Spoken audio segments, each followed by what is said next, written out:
l'Agence du numérique et le SNI vous donnent rendez-vous pour suivre une série de 15 webinaires gratuits dans le cadre de l'action Digital Commerce.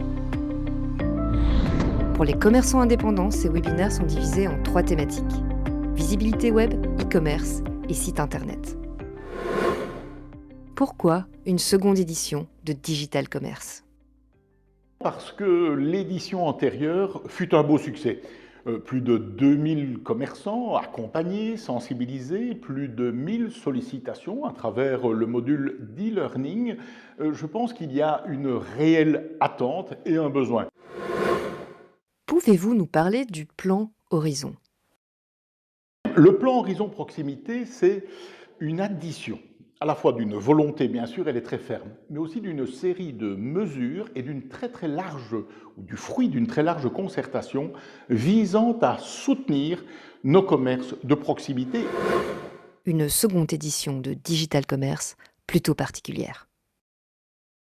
Alors le programme de Digital Commerce 2021 est évidemment adapté en fonction des conditions sanitaires. Donc ce sera un programme qui sera basé sur des webinaires, 15 webinaires autour de 3 thématiques: la thématique de l'e-commerce, la thématique de la présence en ligne et la thématique du marketing via le site web. Ce sont vraiment des thématiques au cœur de la digitalisation des commerçants, et ce seront des webinaires qui seront très interactifs et qui permettront ainsi à chaque commerçant en ligne et en parallèle, si je puis dire, de pouvoir mettre en œuvre les recommandations qui sont faites dans le cadre de ces webinaires. Ces webinaires seront également placés dans le temps à des moments opportuns pour que vraiment chaque commerçant puisse se connecter et puisse apprendre à son rythme. Ces webinaires seront en mode replay, si je puis dire, à son rythme, progresser dans la digitalisation de son commerce. Quel rôle joue le SNI? Donc le SNI souhaite que l'action Digital Commerce soit véritablement un succès et touche au plus près l'ensemble des commerçants indépendants. Pour ce faire, il associe à cette action l'ensemble des acteurs du commerce qui touchent et qui contactent les commerçants, que ce soit les échevinats du commerce des 262 communes de l'Oise-Logny, mais également les associations de commerçants, les gestions centre-ville ou les ADL, les agences de développement local. Tous ces acteurs sont unis autour du SNI pour essayer de convaincre les commerçants indépendants de rejoindre Digital Commerce et donc de davantage se former au développement du digital dans leur activité et au profit de leur activité.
Bonjour, je suis heureux de m'adresser à vous dans le cadre de ces webinaires Digital Commerce. Je crois qu'ils représentent vraiment une opportunité pour vous pour progresser dans la digitalisation de votre entreprise, de votre commerce, pour saisir les opportunités du numérique et du commerce digital.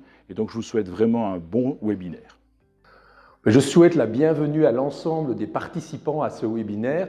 Au nom du SNI, nous pensons qu'il est important de vous aider à davantage vous former pour exploiter le digital de manière professionnelle et ainsi vous permettre encore de surfer sur le digital et sur votre activité de commerçant au profit de vos clients.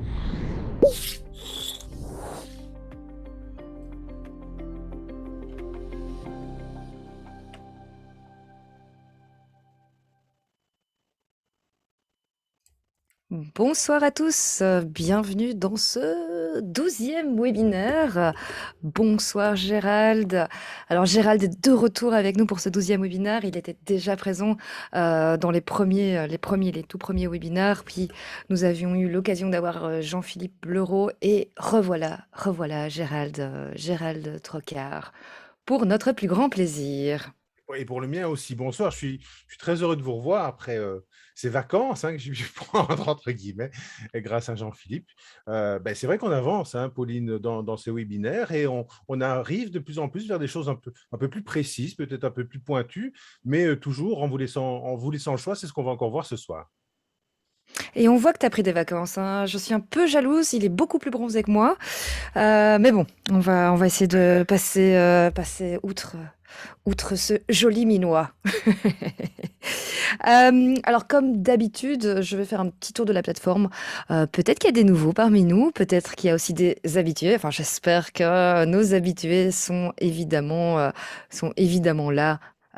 Pour les nouveaux, faites-nous un coucou et dites-le nous que vous êtes nouveau aujourd'hui, que vous êtes pour la première fois sur les webinaires de Digital Commerce.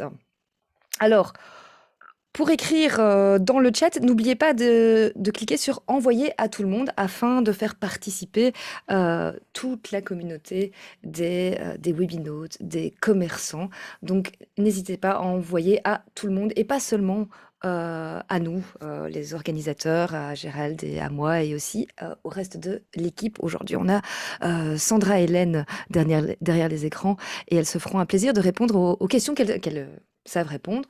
On prendra les questions par rapport à la thématique du jour, pourquoi un site internet, en live, et on prendra les questions qui se trouvent dans l'onglet questions et réponses, Q et R. C'est un des petits logos qui est dans le bas de votre écran, représenté par 2 phylactères. Donc, n'hésitez pas à déposer vos questions dans cet onglet et on se fera un plaisir d'y répondre, de les soumettre. Je me ferai un plaisir de les soumettre à Gérald au moment les plus opportuns tout au long de cette présentation. Si on n'arrive pas à tout répondre, on gardera ces questions au chaud, on reviendra vers vous par la suite. Bonsoir Séverine, bonsoir Audrey, bonsoir Hélène, bonsoir Jean-François, Antoine, Jean-Philippe est aussi avec nous. Chouette, il est là aussi.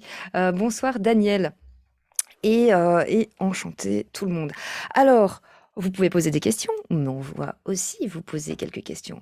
Et ça va se faire via WooClap. Donc, je vous invite à vous connecter au WooClap. Je vous invite à utiliser votre smartphone également pour se connecter au WooClap parce que c'est plus simple. Vous êtes devant votre écran et vous pouvez répondre aux questions comme si c'était une petite télécommande.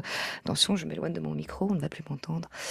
Donc, n'hésitez pas à scanner ce QR code qui apparaît à l'écran. Vous êtes déjà 14 connectés.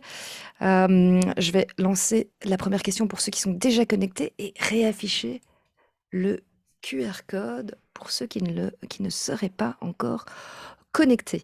Donc, si vous n'arrivez pas à scanner le QR code, c'est pas grave, vous pouvez vous connecter à n'importe quel navigateur, ou presque, peut-être qu'il y a des navigateurs qui ne fonctionnent pas bien avec WooClap, mais vous pouvez vous connecter sur votre navigateur, tapez wooclap.com, ils vous demanderont un petit code en haut de la page pour rejoindre un événement, et l'événement c'est Digital Commerce, évidemment. Alors, je vois que vous commencez à nous rejoindre. C'est parfait.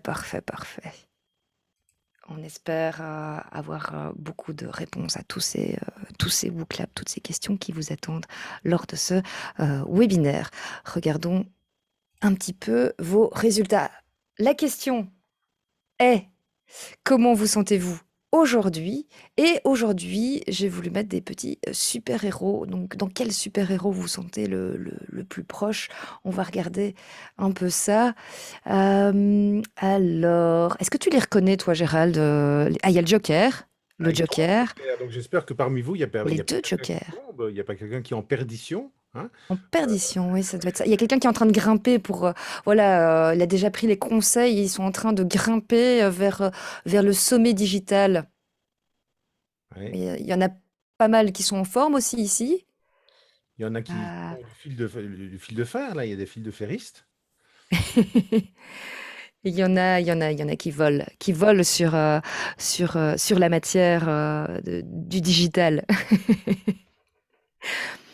Alors n'hésitez pas, hein, n'hésitez pas encore à vous connecter sur Digital Commerce ou le WooClub de Digital Commerce. Alors aujourd'hui, on va parler pourquoi un site internet, pourquoi un site web. On a déjà parlé de e-commerce. Pourquoi aborder en fait cette thématique, Gérald?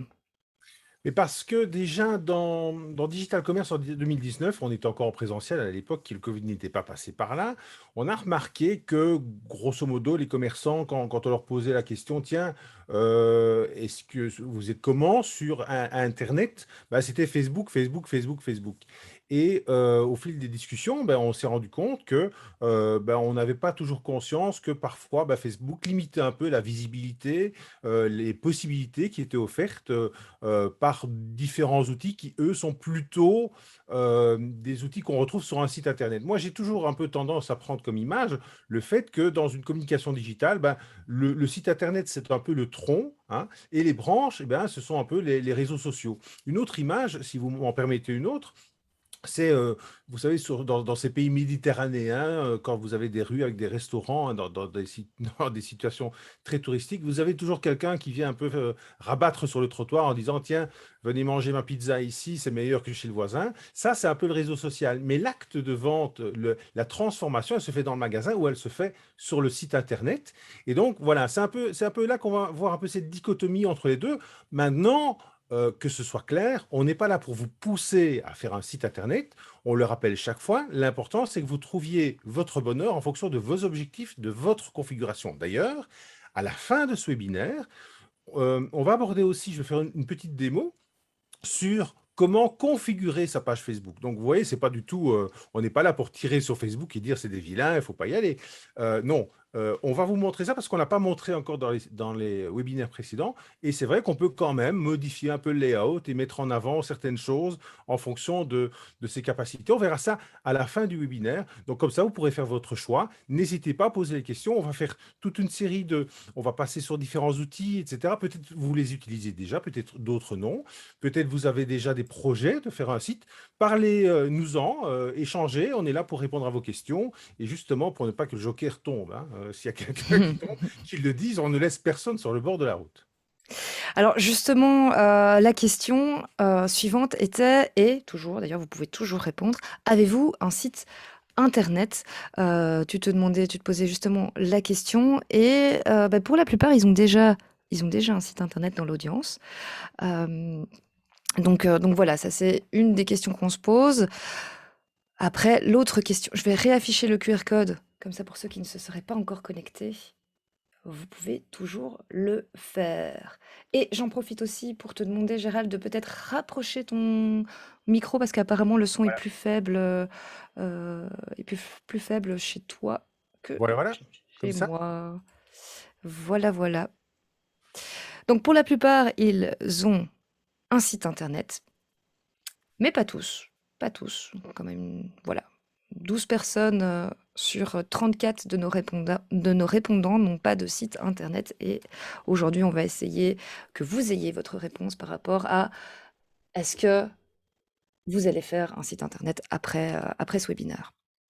On n'a pas la réponse, comme le disait Gérald. Alors, on parlait aussi, ben voilà, un peu Facebook VS site internet. Et on se demandait quels outils vous seraient bien utiles sur votre page Facebook. Répondez-nous dans le WooClap. Alors, même si le WooClap ne s'affiche pas, vous pouvez toujours y répondre sur votre smartphone. Donc, n'hésitez pas, n'hésitez pas. Donc, il y a ce que permet Facebook et ce que vous ne permet pas aussi le réseau social le plus connu, Facebook ou même d'autres, et ce que permet un site internet. Donc, c'est un peu comme ça qu'il faut réfléchir la question WooClap. Alors, on va regarder un petit peu les réponses ensemble. Ça, ça commence à monter les réponses. Une boutique en ligne, Gérald. Effectivement, on va en parler. Référencement. Et là, c'est vrai qu'on va aussi en parler, peut-être d'une autre manière, mais c'est tout à fait vrai, on va aussi en parler. Un correcteur d'orthographe. Je n'y avais pas pensé. Alors, je vais peut-être le mettre en liste de résultats, parce que je vois qu'il y a des phrases. Recherche de clients pertinents. De quoi retoucher facilement les images. Euh, Oui, c'est vrai que sur les réseaux sociaux, enfin, si justement, sur les réseaux sociaux, hein, on a les filtres, on peut recroper aussi facilement les photos, booster les ventes gratuitement. C'est un peu lié au référencement, ça, on va dire. Référencement naturel. Les informations pratiques. Alors, la planification des actions, euh, plusieurs boutons call to action, possibilité d'ajouter des produits alcoolisés. Et ça, c'est vrai que Facebook ne permet pas tout ce qui est produits alcoolisés, certainement d'autres produits aussi, mais les produits alcoolisés, effectivement. Alors, ça a été un peu le fil rouge avec Jean-Philippe de parler vente de bière sur les sites internet. Et effectivement, il y a une remarque dès qu'on ajoute un produit en lien avec l'alcool, on a une petite gommette négative sur Facebook. J'en ai fait les frais d'ailleurs. Alors, qu'en penses-tu, Gérald? Alors, déjà, quelques réponses, hein. Au niveau des images, effectivement, il n'y a pas de correction sur Facebook. Je vais vous donner tout de suite un gratuit, hein, puisqu'on est là aussi pour vous donner du gratuit. C'est pas sur Facebook. Vous pouvez stocker, dès lors que vous avez un compte, par exemple Google, hein, vous pouvez stocker des photos dans Google Photos. Et là, vous avez un outil justement qui vous permet de corriger vos photos, vos images avec des filtres déjà préprogrammés, mais aussi avec une petite palette comme ça qui va vous permettre de corriger vos images avant, par exemple, de les publier sur Facebook. Donc voilà, il y a des solutions qui sont un peu alternatives, mais effectivement, elles ne sont pas intégrées sur Facebook.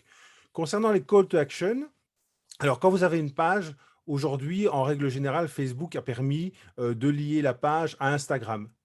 Et là, alors, effectivement, on peut avoir, en tout cas sur Facebook, dans les publications, certains call to action, en savoir plus, etc. Voilà, il y a toute une série de choses, surtout quand on booste les publications, c'est assez efficace. Mais c'est vrai que, par exemple, sur Instagram, là, par contre, il n'y a pas de bouton call to action, hein. Il faut juste avoir, à ce moment-là, uniquement des publications payantes pour pouvoir commencer à activer ces éléments. Mais en règle générale, il y a un bouton call to action par publication qui est activable, pas plusieurs, effectivement. Alors, je vous rappelle aussi que dans les posts que vous pouvez faire sur Google, là aussi, vous pouvez activer des call to action et faire évidemment des liens vers une plateforme de vente. Alors, Facebook a aussi, comme Instagram, la possibilité, vous donne aussi la possibilité de créer des boutiques. Alors, les boutiques, ce sont des catalogues, mais effectivement, il n'y a pas de moyen de paiement intégré encore qui soit existant dans ce cadre-là. Donc, il vous faudra alors faire un lien vers un moyen de paiement ou une plateforme de vente extérieure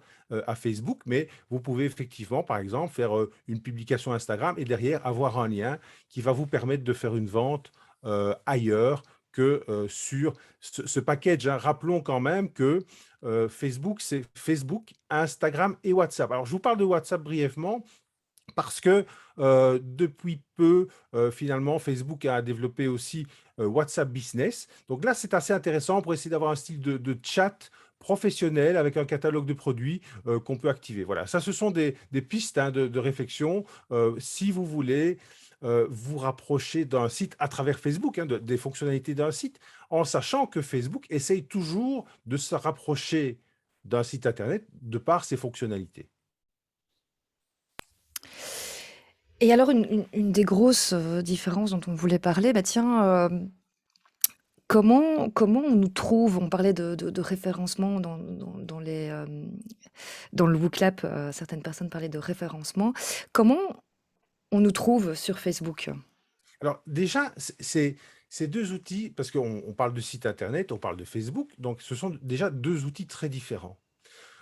faut pas oublier que dans Facebook, on est dans un schéma où on fait partie d'une communauté. Donc, vous êtes, si vous voulez, dans un bâtiment où il y a plusieurs appartements, hein, et il y en a vraiment beaucoup. Quand vous avez votre site internet, vous avez une maison isolée et on peut vous trouver en direct. Vous avez votre propre adresse et ce que vous décidez d'afficher, on le verra toujours. Évidemment, il y a des algorithmes dans Google, hein, tout le monde le sait. Si vous ne publiez pas, ben, vous descendez dans le classement. Ceux qui payent, ils sont au-dessus. Ceux qui ont beaucoup de liens vers l'extérieur, etc., ils montent dans le classement. Ça, c'est l'algorithme. L'algorithme, pour rappel, c'est un petit programme qui prend toute une série de données et puis qui agit en fonction des données qu'il va constater partout. Il y a aussi un algorithme sur Facebook que vous constatez même si vous n'avez pas de page. Vous avez vu, par exemple, sur la page d'un ami récemment qu'il partageait une recette.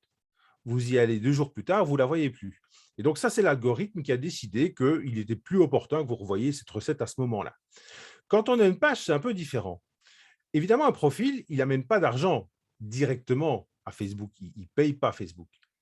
Une page, ben, à un moment, l'algorithme il va dire, tiens, la page, je vais un peu la strogner, parce que si elle veut de la visibilité, ben, elle a qu'à payer un peu des publications et à pousser des publications. D'ailleurs, si vous avez commencé votre page Facebook, à un moment, vous avez évidemment invité vos amis, vos connaissances à travers votre profil à dire, tiens, est-ce que tu peux liker ma page? Est-ce que tu peux amener des copains dessus, etc. OK. Et puis, vous avez probablement remarqué ce que moi j'appelle un plafond de verre, c'est-à-dire que malgré le fait que vous fassiez des publications, malgré le fait que vous demandiez à l'un et à l'autre de venir, bah, ça commence un peu à traîner. Et ben, là, c'est l'algorithme qui dit, oh là, le gars, il fait du business. Bah, il n'a qu'à, de temps en temps, dépenser 5, 10 euros pour pousser sa publication et faire monter un peu le plafond de verre. Donc, c'est un peu comme ça que ça fonctionne. Il faut le savoir parce que si on ne comprend pas le fonctionnement, on ne peut pas agir réellement sur les deux outils et choisir le bon. Alors, quand vous faites, vous, une recherche, est-ce que vous faites de la recherche sur Facebook? 90% des gens vont d'abord sur Google, parce que d'abord, c'est un outil de recherche. Facebook n'est pas un outil de recherche à proprement parler. Cependant, on peut quand même faire des recherches sur Facebook, on va le voir tout à l'heure. Je vais juste m'arrêter encore sur cette dia, Pauline, si je peux, parce qu'on a mis un petit visuel, parce que ce visuel, vous en avez peut-être déjà, je pense, parlé avec Jean-Philippe.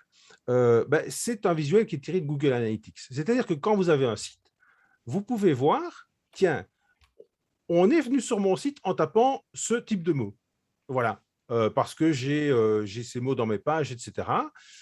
Parfois, vous avez effectivement le contenu qui répond à ces recherches. Et donc, vous voyez un peu comment on est arrivé à votre page. Alors, il y a aussi des statistiques, évidemment, sur Facebook et sur d'autres réseaux sociaux. Il y a des statistiques sur Pinterest. Mais la recherche n'est pas aussi pointue et on ne sait pas comment on est arrivé chez vous de façon aussi précise que ce qu'on peut avoir avec un site Internet. Pourquoi? Parce que d'abord, votre site Internet, il est en première ligne. Tandis que votre page Facebook, elle est en deuxième ligne. Il y a d'abord Facebook, hein, ce grand aquarium, et puis vous êtes dedans, vous êtes un gros poisson ou un petit poisson. Voilà. Et donc, si vous voulez aller plus loin, mais on le reverra avec notamment le référencement naturel payant lors de notre prochain webinaire, eh bien, il y a un outil qui s'appelle Google Analytics, qui est gratuit, qu'on peut installer sur un site Internet et qui vous donne justement ces précisions. Pour Facebook, eh bien, dans la colonne de gauche, vous avez effectivement aussi la possibilité d'activer des statistiques, ces statistiques qui vont vous dire, tiens, voilà, sur la page, il y a plutôt des femmes ou des messieurs qui arrivent, etc. C'est plutôt telle tranche d'âge, on vient voir tel type de publication, celle-là a eu beaucoup de succès, celle qui a été payée, il y a autant de visions payantes, autant de visions non payantes. Donc, vous avez aussi des statistiques, mais c'est évidemment moins précis pour les raisons que je viens de vous évoquer. Néanmoins, on peut effectivement faire des recherches. Je pense, Pauline, qu'on a justement un petit visuel pour vous montrer, tiens, quand on fait la même recherche sur Google, qu'est-ce qu'on a comme résultat? Et quand on fait la même recherche sur Facebook, qu'est-ce qu'on a comme résultat? On va vous montrer les vidéos et puis j'y reviens après. Alors, je propose qu'on commence par une recherche de pizzeria à Liège sur Facebook.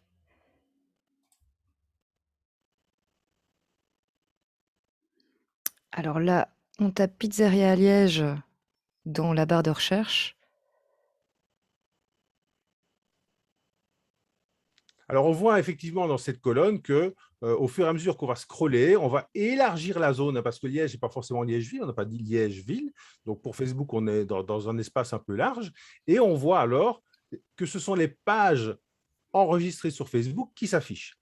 Donc, là, on a quand même, dans les lieux actuellement ouverts à livrer, emporter, quelques onglets qu'on peut activer pour affiner la recherche, mais on est essentiellement, c'est semble-t-il normal hein, quand même, sur les pages qui sont sur Facebook et uniquement là-dessus. On est donc toujours dans cet aquarium, hein, dans cette bulle un peu plus fermée, même si effectivement on peut activer les clés de tri, des amis y sont allés, à emporter, à livrer, ouvert actuellement. Donc, c'est un outil qui est bien fait, mais qui est limité, évidemment, aux pages qui sont enregistrées sur Facebook en tant que pizzeria, puisque c'était notre recherche.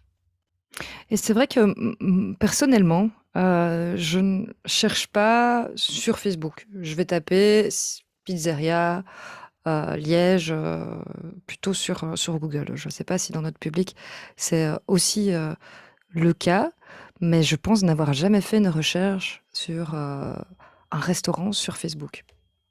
Voilà. Alors j'ai Donc, fait des recherches sur, bah, tiens, je connais déjà, ce commerçant, ce restaurant et je veux plus d'informations, quoi. ouais, Alors on va passer peut-être à la deuxième. bah, juste rappeler que c'est normal, puisque donc Facebook, c'est quand même un outil communautaire, hein, un outil où on groupe des gens autour de quelque chose, et puis voilà, après, on peut animer cette communauté. Et donc là, on va taper pizzeria Liège, mais sur Google. C'est juste pour faire la comparaison. Donc voilà, on voit effectivement qu'il y a quelques grands référents qui sont déjà des répertoires, hein. On a vu Petit Futé, par exemple.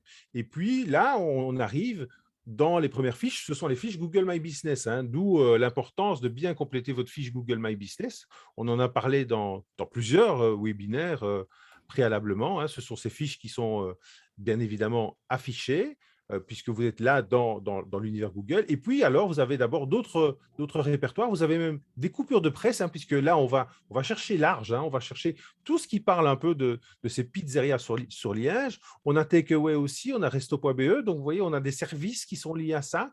On a quelque chose d'un peu plus large. Mais alors, ce qui est surtout très intéressant, c'est que on va le voir dans les prochaines pages. À partir du moment où on a passé ces répertoires, eh bien, on arrive sur les sites. On arrive directement sur les sites parce qu'ils sont en première ligne. Et pour voir la première pizzeria Facebook, entre guillemets, hein, eh bien, il faut arriver, voilà, ici, sur la troisième page, pour voir la première pizzeria Facebook arriver. Donc, les sites, en règle générale, il y en a aussi après, sont quand même classés un peu avant. Maintenant, encore une fois, il y a des algorithmes. Un site qui ne publie pas régulièrement sera plus bas, un site qui publie régulièrement sera plus haut, entre autres, hein. Il y a d'autres éléments qui participent à cet algorithme. Mais donc voilà, vous voyez un peu que malgré le fait que Facebook ait fait des efforts pour arriver le plus proche possible et être le plus complet possible, c'est quand même pas mal quand même, eh bien, on a quand même deux logiques qui sont différentes. Et donc voilà, en fonction de vos objectifs, il faut bien avoir en tête ça pour bien choisir le bon outil. Et on va voir qu'il y a encore des outils qui peuvent se grapper là autour. Et effectivement, là, on a parlé de la recherche, mais il y a des choses aussi qu'on ne sait pas faire sur un réseau social. Et là, on va parler de choisir ces outils pour, pour l'e-commerce. Est-ce que c'est quelque chose qu'on sait faire sur un réseau social? Mais voilà, ici, par exemple, j'ai repris des outils que vous avez déjà abordés avec Jean-Philippe dans la partie e-commerce. Eh bien, si demain vous voulez faire évoluer votre présence en ligne, parce que c'est souvent comme ça qu'on fait, on ne commence pas forcément tout de suite à faire de la vente en ligne. On fait d'abord quelques publications, etc. Et puis on se dit, mais tiens, finalement, c'est vrai, j'ai de plus en plus de demandes qui viennent par là. Est-ce que je vais peut-être aller vers l'e-commerce? Oui, non. Ben, vous devez encore avoir un peu les mains libres. Facebook étant quand même très américain, ne permettant pas encore de moyens de paiement direct, chez nous en tout cas, bah, il va vous falloir de toute façon faire des liens vers l'extérieur. J'ai repris ici quelques éléments donc déjà abordés. WooCommerce c'est pas quelque chose qu'on peut lier directement à Facebook. Vous pouvez pas forcément choisir si vous faites de la logistique à intégrer le truc, etc. Donc, c'est un peu plus difficile. Sur un site Internet, vous allez pouvoir le faire. Et je vous rappelle quand même que quand vous faites une publication sur un site Internet, vous pouvez très bien la partager automatiquement vers un réseau social, même vers Instagram. Dans les exemples, là, c'est une copie d'écran, mais dans ces exemples-là, par exemple, il y a Shopitag, hein, l'ancien Shopitag, on va en reparler tout à l'heure parce qu'ils ont changé de nom, mais on a déjà parlé de Shopitag. Ben, Shopitag, par exemple, ils se sont dit, tiens, voilà, on va faire un catalogue dans le cloud qui va pouvoir être agrafé comme ça dans un site Internet et que à chaque fois qu'on va faire une fiche, eh ben, elle sera partagée dans la boutique qu'on aura créée sur Instagram et ou dans la boutique qu'on aura créée sur Facebook. Donc, encore une fois, c'est cette logique d'avoir un tronc, hein, qui renvoie après vers des branches et qui permet justement de faire de la visibilité. Alors, saleretail.com, donc ça c'est Shopita qui a changé de nom, donc il s'appelle maintenant saleretail.com. On le reverra tout à l'heure parce qu'ils ont, juste après, je vais vous parler d'une nouvelle fonctionnalité qu'ils ont créée pour suivre un peu les nouvelles tendances en matière de commerce. WooCommerce.com, évidemment, Jean-Philippe vous en avez parlé, comme Shopify. Donc ici, c'est un rappel, mais je trouvais utile de vous remettre un peu les liens vers ces 3 outils. Et puis alors peut-être donc la slide suivante. Oui, et alors du coup, c'est quoi cette nouvelle fonctionnalité de Sale Retail, donc qui est le nouveau Shopitag? Alors voilà, donc ça c'est de la vente en vidéo, voilà. Donc il y a une tendance maintenant à ce qu'on appelle du social selling. Donc on se filme avec un smartphone, on a une communauté autour de soi et on montre, tiens voilà, j'ai mis telle chemise, vous voyez, elle est belle ma chemise, etc. Et j'ai des paniers dans la pièce où je suis avec des numéros. Et Caroline a le numéro 15, Jean-Paul a le numéro 10, etc. Et puis je vais dire, tiens, ok, la chemise là. Vous voyez, c'est une chemise Intel, etc. Je fais mon petit défilé devant la caméra. Et en l'occurrence, ben, Jean-Paul me dit, ah, cette chemise-là, je la veux. Ben, je la mets dans son panier et ainsi de suite. Donc, c'est un peu une nouvelle tendance qui se fait. C'est très light. Euh, c'est des gens qui parfois même n'ont pas de magasin physique. Hein. On est un peu comme dans la dark kitchen, hein, puisque c'est une nouvelle méthode aussi de vente. Hein. Avec le Covid, il y a pas mal de choses qui ont été comme ça disruptées. Et là, je pense que c'est le retail. Je n'ai pas encore testé la fonctionnalité, mais je l'ai vu passer là récemment, donc je voulais vous en parler parce que je sais qu'il y a pas mal de gens qui partent vers cet outil. Et donc, il y a un outil pour structurer ça et pouvoir le lier justement à un e-shop. Donc, c'est-à-dire qu'on pourra vous montrer un produit et faire le lien directement avec votre shop de l'ancien Shopitag qui est donc actuellement et Sale Retail. Voilà. Comme ça, vous Et avez. donc, j'entends la thématique du prochain webinaire, ou enfin en tout cas d'un prochain programme digital commerce, le dark commerçant. Je- je- Alors, j'espère qu'on va encore les voir, hein, qui ne seront pas dark. Non, non. Mais bon, voilà, ce sont des tendances. Il faut savoir que ça existe. Et ma foi, je tenais à vous en parler parce que ça vient de sortir. Et voilà, c'est une nouvelle fonctionnalité qu'on peut effectivement activer aussi en parallèle de son catalogue en ligne. Je vous rappelle aussi que si vous souhaitez mettre quelques produits en ligne, et ça participe aussi au référencement de votre magasin, si vous avez par exemple un magasin de vêtements, vous pouvez créer quelques fiches produits dans votre espace Google. Et si vous avez un restaurant, vous pouvez y afficher votre menu. Hein, c'est quand même pas neutre et je voulais le rappeler. On se rappelle aussi du témoignage de Phil de Garance qui a commencé quand même à vendre sur les réseaux sociaux, simplement en postant quelques images sur le réseau et en prenant les commandes par commentaire. Et là, peut-être qu'il y a quelque chose à faire aussi, même quand on commence sur les réseaux sociaux, par exemple avec ce genre d'outil que tu viens d'expliquer. Exact, oui, puisque de toute façon, voilà, il y a pas une bonne manière de commencer. Hein. Celui qui dit moi j'ai la solution toute faite pour tout le monde, c'est pas vrai, c'est un menteur. Fouillez-les, fouillez-les.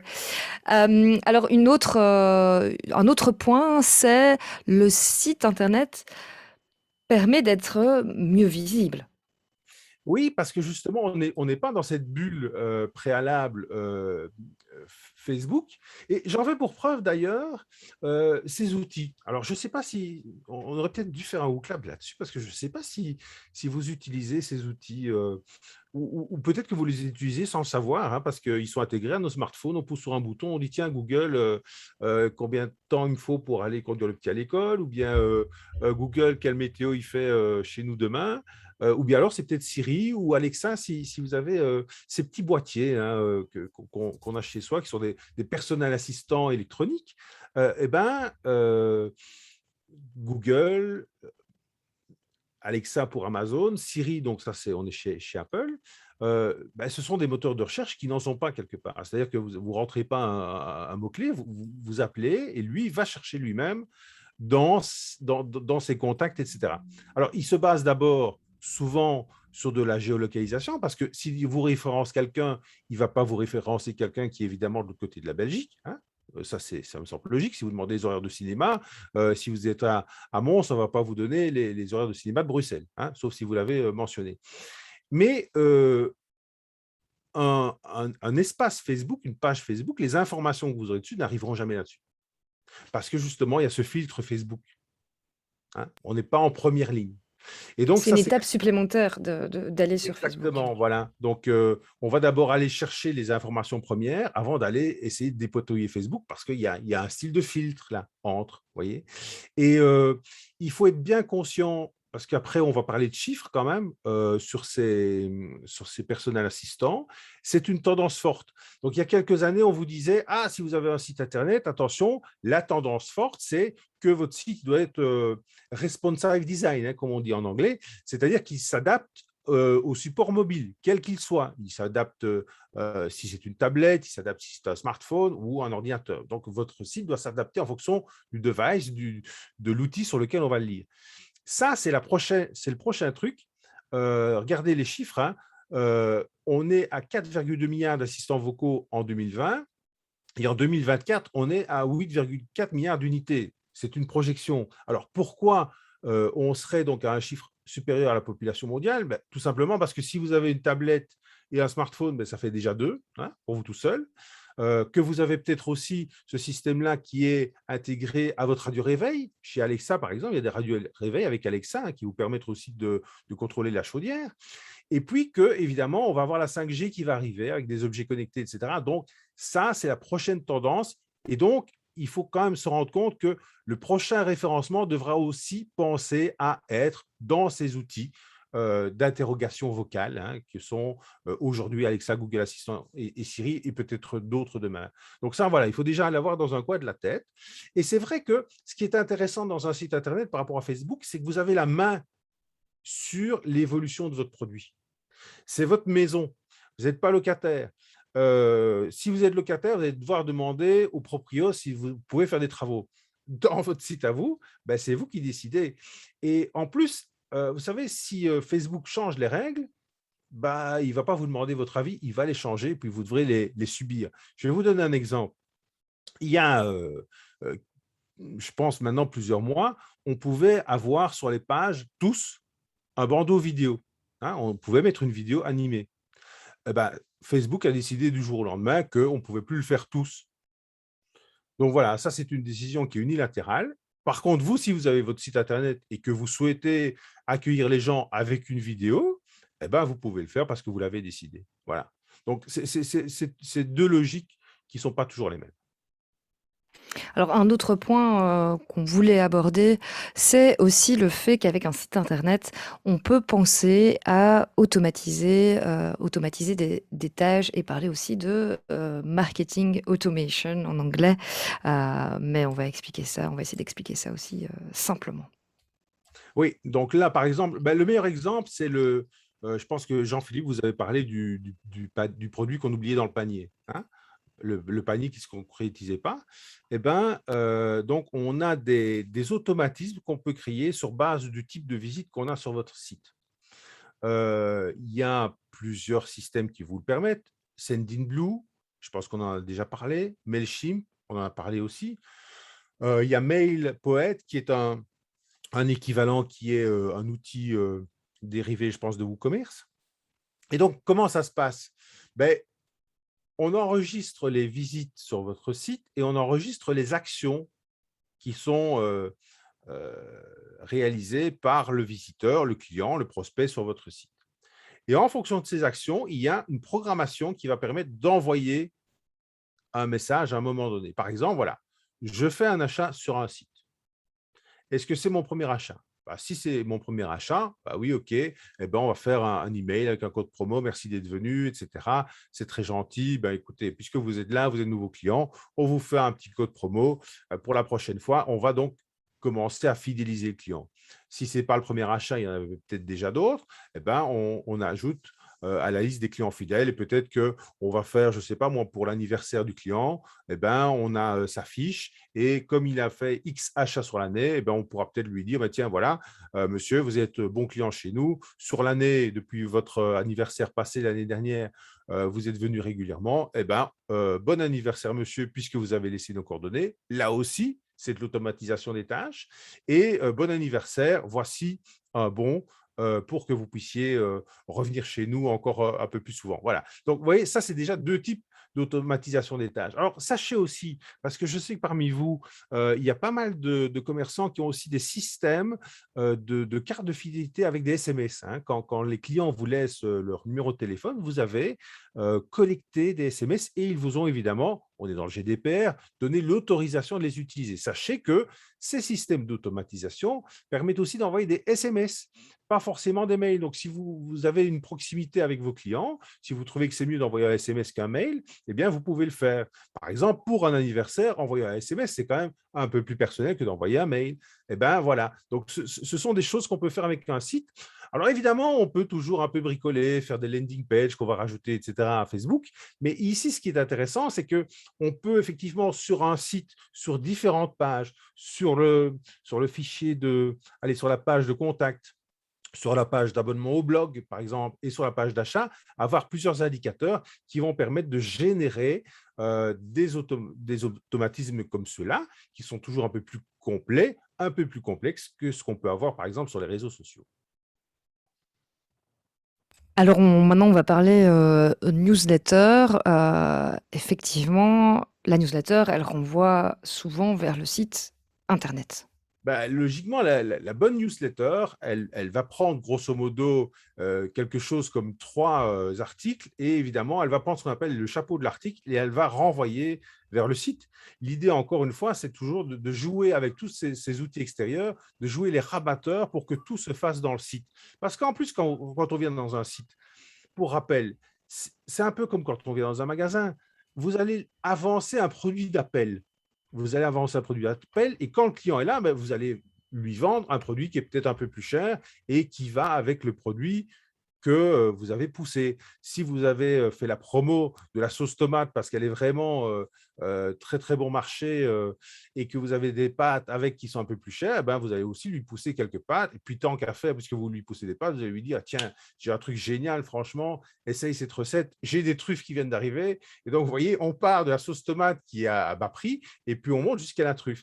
Et donc, on peut effectivement amener avec une newsletter vers le contenu d'un blog et le contenu d'un blog qui est structuré, encore une fois, qui est visible. Et quand on va voir un article, eh ben, on a aussi en dessous, tiens, si vous aimez cet article-là, vous pouvez aussi en voir un autre. Ce sont des petites fonctionnalités qu'on ne peut pas forcément structurer sur une page Facebook et c'est quand même bien utile parce qu'en plus, vous avez fait le travail de ce contenu. Si vous avez écrit pour un blog, si vous avez constitué un catalogue, si vous avez passé du temps à faire des photos, c'est quand même bien que quand on arrive quelque part, on puisse les voir et on va voir encore qu'il y a des outils qui effectivement vous permettent d'enrichir un peu plus cette expérience client, de montrer un peu plus et c'est pas mal. J'ai l'impression, j'espère que vous suivez parce que je n'ai pas encore beaucoup de questions là et il y a déjà pas mal d'informations qui vous ont été données. C'est peut-être le moment aussi de relancer un WooClap et de leur demander, bah, tiens, est-ce que vous utilisez des outils de ce type, de type emailing ou marketing automation? Et si oui, lesquels? Dites-le nous dans... Voilà, aucun. Au moins, c'est clair. On va vous rappeler les quelques outils qu'on a déjà mentionnés juste après. Panier abandonné, mais voilà, mais ça c'est. Alors, quel outil tu utilises pour le panier abandonné? Mailchimp, voilà. Adobe Campaign via Wix, donc directement via le site internet. Oui, Alors, il y a pas là non plus, il n'y a pas un programme qui a la vérité. Wix propose déjà une belle palette d'outils pour ses sites. Mailchimp, c'est un outil qui est assez puissant, qui a des formules assez intéressantes. Il est essentiellement en anglais. Je sais bien que pour certains, ça pose problème. Donc voilà. Et Sendinblue, qui est un peu moins connu, et un peu plus francophone, et fait aussi de l'automation et avec des SMS. Après, il y a quelques différences tarifaires. Ça dépend du nombre de clients que vous avez déjà dans vos bases de données. Ça dépend si ces clients vous ont permis aussi, par exemple, d'envoyer des SMS. Ce n'est pas toujours le cas. Donc voilà, ça dépend aussi comment vous écrivez dans votre blog, quel contenu vous souhaitez partager. Et en fonction de ça aussi, ça dépend de la fréquence de votre newsletter. Vous voyez, ça fait quand même pas mal de paramètres. Et donc, encore une fois, on n'est pas là pour vous dire il y a un schéma à appliquer. Non, il y a effectivement des outils qu'on essaie de vous faire connaître pour que vous puissiez vraiment doser au mieux l'usage que vous pouvez en faire. et on a parlé on a pas mal parlé de Shopify comme outil. Je vois que effectivement, il y a aussi les outils directement intégrés au site, au Oui, type donc de site que vous utilisez. Donc ça, n'hésitez pas à aller voir qu'est-ce qu'on peut ajouter aussi comme add-on, comme plugin à WordPress, à Shopify, tous ces systèmes pour créer un site internet ou un site e-commerce. Ah, on a quand même une personne qui utilise Sendinblue, on en avait parlé. Un SMS à tous mes clients. Est-ce que vous avez aussi peut-être un outil pour envoyer des SMS automatiquement? Ou alors vous devez le faire à la main. Et là, n'oublions pas que peut-être que penser à un système d'automatisation, ça va vous faire gagner oui, voilà, du temps. parce qu'évidemment, c'est un peu de budget. Nous, on est toujours en train d'essayer de vous donner des trucs gratuits, mais à un moment, effectivement, il faut faire la balance. Si vous avez un fichier important et vous commencez à perdre une phalange à chaque pouce parce que vous devez envoyer des SMS tout le temps, ben voilà, il faut peut-être faire un peu la balance entre le coût et effectivement dire, ben, finalement, j'ai un fichier de clientèle que je peux alimenter régulièrement. Ils m'ont donné la possibilité de leur envoyer des mails. Ils sont friands de ce que je publie. Ils ont envie effectivement de garder le contact, notamment par des SMS. Ça coûte un peu d'argent, mais cet argent-là, il va se transformer. Vous allez continuer à entretenir votre communauté. Vous allez avoir un lien régulier avec elle. Et puis, vous allez même pouvoir l'élargir, hein, parce que sinon, ça va vous prendre du temps. Donc, il faut faire cette balance-là. Ces outils, ils sont là. Ils vous permettent justement de graduer un peu la fréquence d'envoi. Est-ce que je fais newsletter et SMS ou uniquement SMS? Donc, on peut peut-être se dire que le SMS, on va peut-être le garder pour des choses qui sont un peu plus personnelles, un anniversaire ou un truc comme ça, ou peut-être même les vœux de fin d'année, ça peut être sympa, mais c'est un peu plus personnel. La newsletter, ben, on va pouvoir plutôt mettre des liens dedans ou des couponings, hein, ou des bons de réduction. Donc voilà, c'est vraiment à équilibrer en fonction de vos besoins. Donc voilà, ici, trois parmi d'autres, hein. Effectivement, il y a Wix, il y a Odoo aussi qui a produit Wallon en plus, hein, qui a aussi des suites de logiciels, sites, etc., qui sont bien faits. Donc ici, mailpoet.com, c'est lié donc à la famille WooCommerce. Mailchimp, on en a parlé, et Sendinblue qui font aussi à la fois des newsletters et de l'automatisation. Donc n'hésitez pas, il y a de quoi faire votre marché et choisir en fonction de vos besoins. Alors pour la suite, on fait un saut dans un des webinaires précédents, un des tout premiers, euh, et on vous reparle de zone de chalandise. On vous demande si vous avez déterminé votre zone de chalandise. Oui, non. À vos ou clap.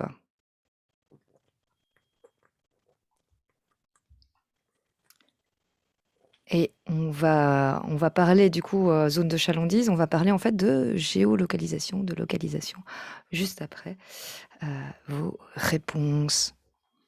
Donc pour la plupart, ils ont déterminé. Enfin, oui, non, ça commence à s'équilibrer, Gérald.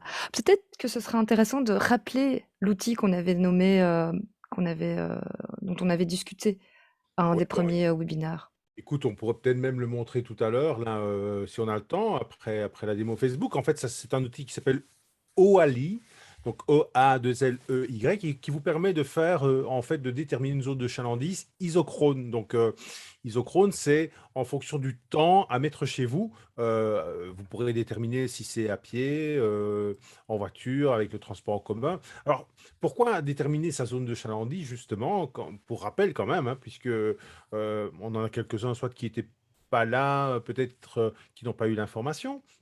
Donc, en fait, ça ne sert à rien non plus de pousser de l'information ou de faire de la publicité dans une zone où les gens ne vont pas venir chez vous. Et cette zone de chalandise, pourquoi on vous dit qu'il faut de temps en temps la remesurer? C'est parce qu'elle peut évoluer. Je vais prendre un exemple. Vous avez un restaurant. Bah, vous avez une certaine zone de chalandise. Votre restaurant a une étoile. Votre zone de chalandise va s'étendre. Et quand votre zone de chalandise s'étend, bah, vous allez faire des chambres. Et vous allez pouvoir avoir des gens qui vont venir manger chez vous le soir, et même s'ils ont bu un verre, ils vont rester. Et bien là, votre zone de chalandise, elle va encore s'étendre. Vous pouvez aussi avoir des zones de chalandise qui se réduisent. Par exemple, vous étiez, à fournir des services à des personnes qui allaient à l'hôpital juste en face. Et puis, l'hôpital déménage. Ben là, ça va aussi modifier la poche de clientèle que vous aviez. Vous voyez, donc, ça vaut la peine de temps en temps de refaire sa zone de chalandise parce que votre, votre clientèle, ben, elle a une façon de bouger qui a peut-être changé, elle s'est peut-être déplacée, etc. Donc, c'est assez intéressant. Et c'est un outil gratuit, et vous faites ça de temps en temps, et vous pouvez faire aussi différentes zones. Si on a le temps, on y repassera tout à l'heure. OK, merci Gérald. Du coup, on va parler d'outils de géolocalisation et alors c'est peut-être votre cas, mais peut-être que vous avez, par exemple, plusieurs, shops, disponibles en ville et vous voulez tous les afficher. Est-ce que c'est quelque chose qu'on sait faire, sur Facebook, par exemple? Alors, on l'a vu tout à l'heure, hein, les pages s'affichent sur Facebook, hein, sur une petite carto, on l'a vu tout à l'heure dans la démo, mais on ne peut pas intégrer les choses de la même manière. Facebook est assez faible en cartographie. Pourquoi? Bah, parce que tout simplement, faire de la carto, ce n'est pas donné à tout le monde, hein. C'est quand même quelque chose de lourd et c'est souvent un métier. Ouais, on sait que Google, par exemple, a Google Earth, a Google Maps. On sait que Google a aussi Waze, hein. Vous voyez le petit GPS qui vous dit attention, là il y a des gendarmes et là il y a un accident et là il y a un bouchon et qui vous donne alors une route intermédiaire. Donc voilà ici un exemple. Je suis d'ailleurs allé chercher des gens qui font de la livraison à vélo, hein, comme le coursier wallon, etc. C'est Rayon 9. On est dans la zone de Liège. Et donc, par exemple, Rayon 9 a intégré dans son site une carte qu'ils ont retracée grâce à un outil Google où on voit leur zone A, qui est la zone de livraison première, et puis une zone B qui est un peu plus large, etc. Donc voilà, ça, c'est quelque chose qu'on peut intégrer directement dans un site et dire, voilà, voilà ma zone, voilà où je suis, et je crée une page avec ça, et on va toujours la trouver au même endroit. Si vous faites une publication dans Facebook, ben forcément, de deux choses l'une. Soit vous l'affichez au-dessus, soit elle va glisser au fil du temps, et puis ce sera peut-être un peu difficile de la trouver. Alors, ici, c'est intéressant parce que j'ai eu quelques questions, j'en ai vu une tout à l'heure passer de M. Bernard. Ça, c'est justement un outil de géolocalisation qui est affiché dans un bandeau d'un site, d'un répertoire de commerce. En fait, quand vous avez ce bandeau, qui n'est pas un bandeau Google là d'ailleurs, hein, parce que Google maintenant a restreint l'utilisation de son outil, et donc on est ici dans un autre référent cartographique. Si vous allez sur le site donc airstylecommerce.be, qui est un répertoire, vous allez pouvoir cliquer dans le bandeau sur tous ces petits points qui représentent en fait des commerces. Et quand vous cliquez sur le petit point, vous arrivez directement sur la fiche du commerce. Donc ça, c'est par exemple le genre de fonctionnalité qu'on ne peut pas avoir sur Facebook directement. Il faut encore le créer ailleurs, le pousser dans une publication et la publication va encore descendre. Avoir un bandeau avec ça, on ne peut pas le faire sur Facebook, on ne peut pas le faire sur Pinterest. C'est quelque chose d'assez difficile. Sur un site, bah, si vous décidez de l'afficher comme ça en premier pour faciliter l'accès de quelque chose, ben voilà. Alors ici, évidemment, ça va plutôt intéresser les ADL, hein, les opérateurs locaux, qu'on salue d'ailleurs parce que je sais qu'ils relaient souvent les informations et les invitations à nos webinaires. Mais par exemple, ça pourrait très bien être aussi un entrepreneur qui met sur une carte l'ensemble de ses réalisations. ça pourrait être aussi, je ne sais pas moi, quelqu'un qui dit, tiens, voilà, moi je suis architecte et voilà un peu ce que j'ai fait ici ou là, ou quelqu'un qui, je ne sais pas, fait des plantations, entretient des jardins et a différents éléments à montrer. Une agence immobilière aussi, par exemple, qui a des biens et qui veut les positionner bien en avant sur son site, et bien voilà, on va avoir un accès tout à fait direct à ces éléments grâce à de la carto. Alors on arrive tout petit doucement vers l'heure de webinaire et comme d'habitude, on va faire une courte pause de 5-6 minutes, le temps de se dégourdir les jambes, d'aller chercher un verre d'eau, de fumer une cigarette. Ah non, non, je ne veux pas inciter. L'eau, c'est mieux. J'en profite aussi, avant la petite pause, pour, je vois qu'il y a eu la question qui a été posée dans le chat, pour vous annoncer que la plateforme dont on a parlé la fois passée, la plateforme sur laquelle vous allez avoir du contenu e-learning, mais également vous allez retrouver tous les replays des webinaires, ainsi que les slides, est disponible. Donc, vous avez normalement, si vous êtes déjà inscrit à un webinaire précédemment, vous avez dû recevoir un email pour vous connecter directement à la plateforme et tout est déjà quasi pré-complété vu qu'on a quelques infos grâce à vos inscriptions webinaires. Donc, cela vous permettra d'aller repiocher facilement l'un ou l'autre webinaire que nous avons déjà réalisé. Ah, je vois que Nadia a vu l'email et elle nous remercie. Alors, comme je disais, courte pause, on se retrouve juste après et on continue de parler de pourquoi un site internet. Donc voilà, à tout de suite dans 5 petites minutes.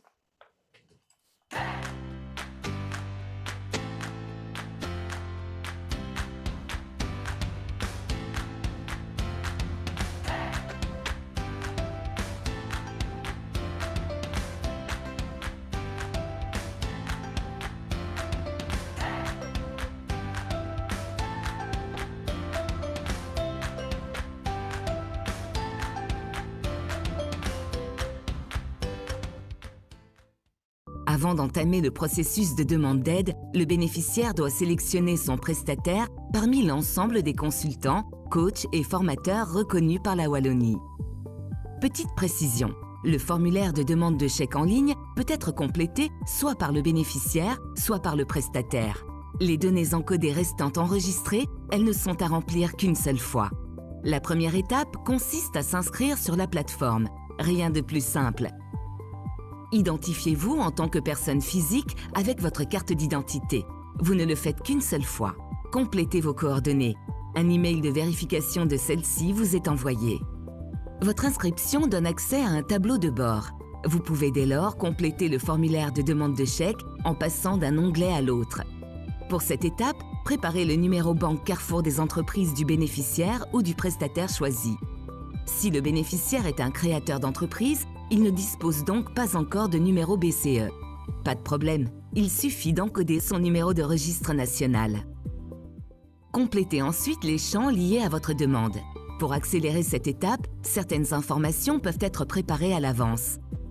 Les objectifs du chèque demandé, la valeur ajoutée de la prestation pour l'économie wallonne, le planning supposé de la prestation, le montant du devis émis par le prestataire et la convention. La plateforme indique alors deux montants, l'intervention publique de la Wallonie et la quote-part à verser par le bénéficiaire pour que la prestation puisse débuter. Une fois les champs complétés, le dossier est soumis à l'administration pour vérification. Si le dossier est incomplet, l'administration revient vers vous. Vous bénéficiez alors d'un délai d'1 mois pour le compléter. Quand le dossier est complet, l'administration notifie son accord par email dans les 5 jours ouvrés. Elle invite le bénéficiaire à payer sa quote-part. Une fois la quote-part versée, la prestation peut débuter. Elle doit obligatoirement être réalisée dans le délai imparti, entre 3 et 36 mois selon le chèque choisi. Enfin, lorsque la prestation est terminée, vient la phase de clôture du dossier. Le prestataire émet une facture et un rapport de prestation. Il les charge sur la plateforme. Le bénéficiaire valide ces documents dans les 15 jours ouvrés. L'administration vérifie le dossier avant de payer le prestataire. Attention, la TVA reste à charge du bénéficiaire. Accès facile, traitement rapide. Aujourd'hui, profiter de l'accompagnement de spécialistes n'a jamais été aussi aisé.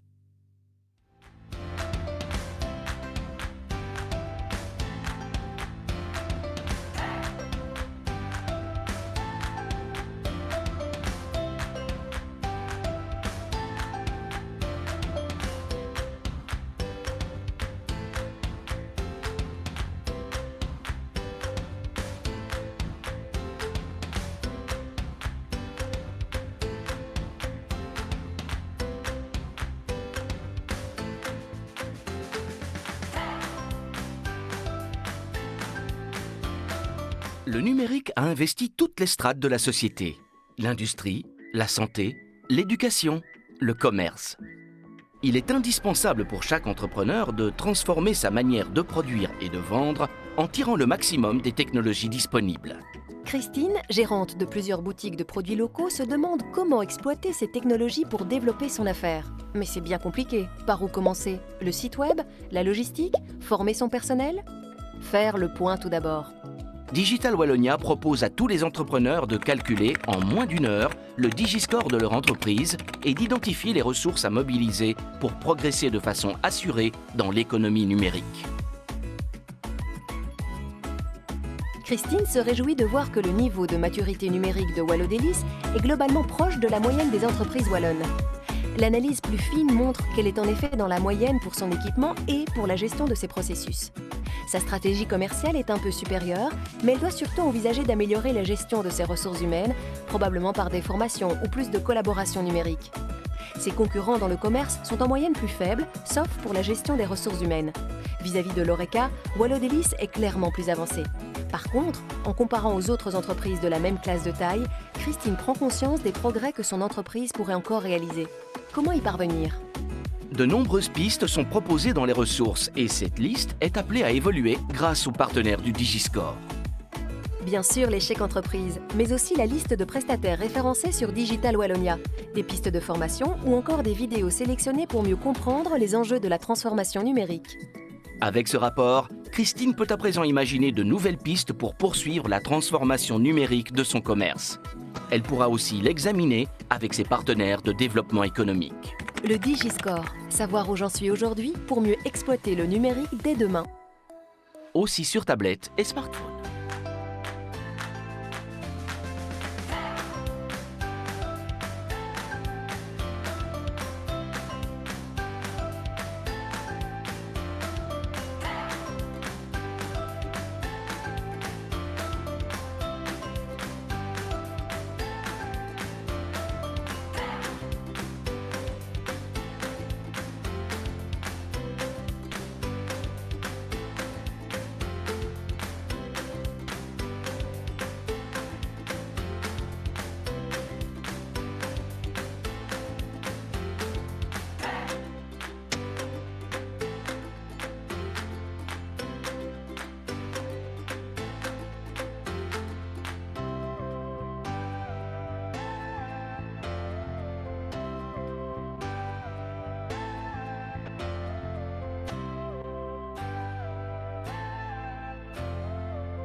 Nous revoilà dans ce webinaire. Pourquoi un site internet?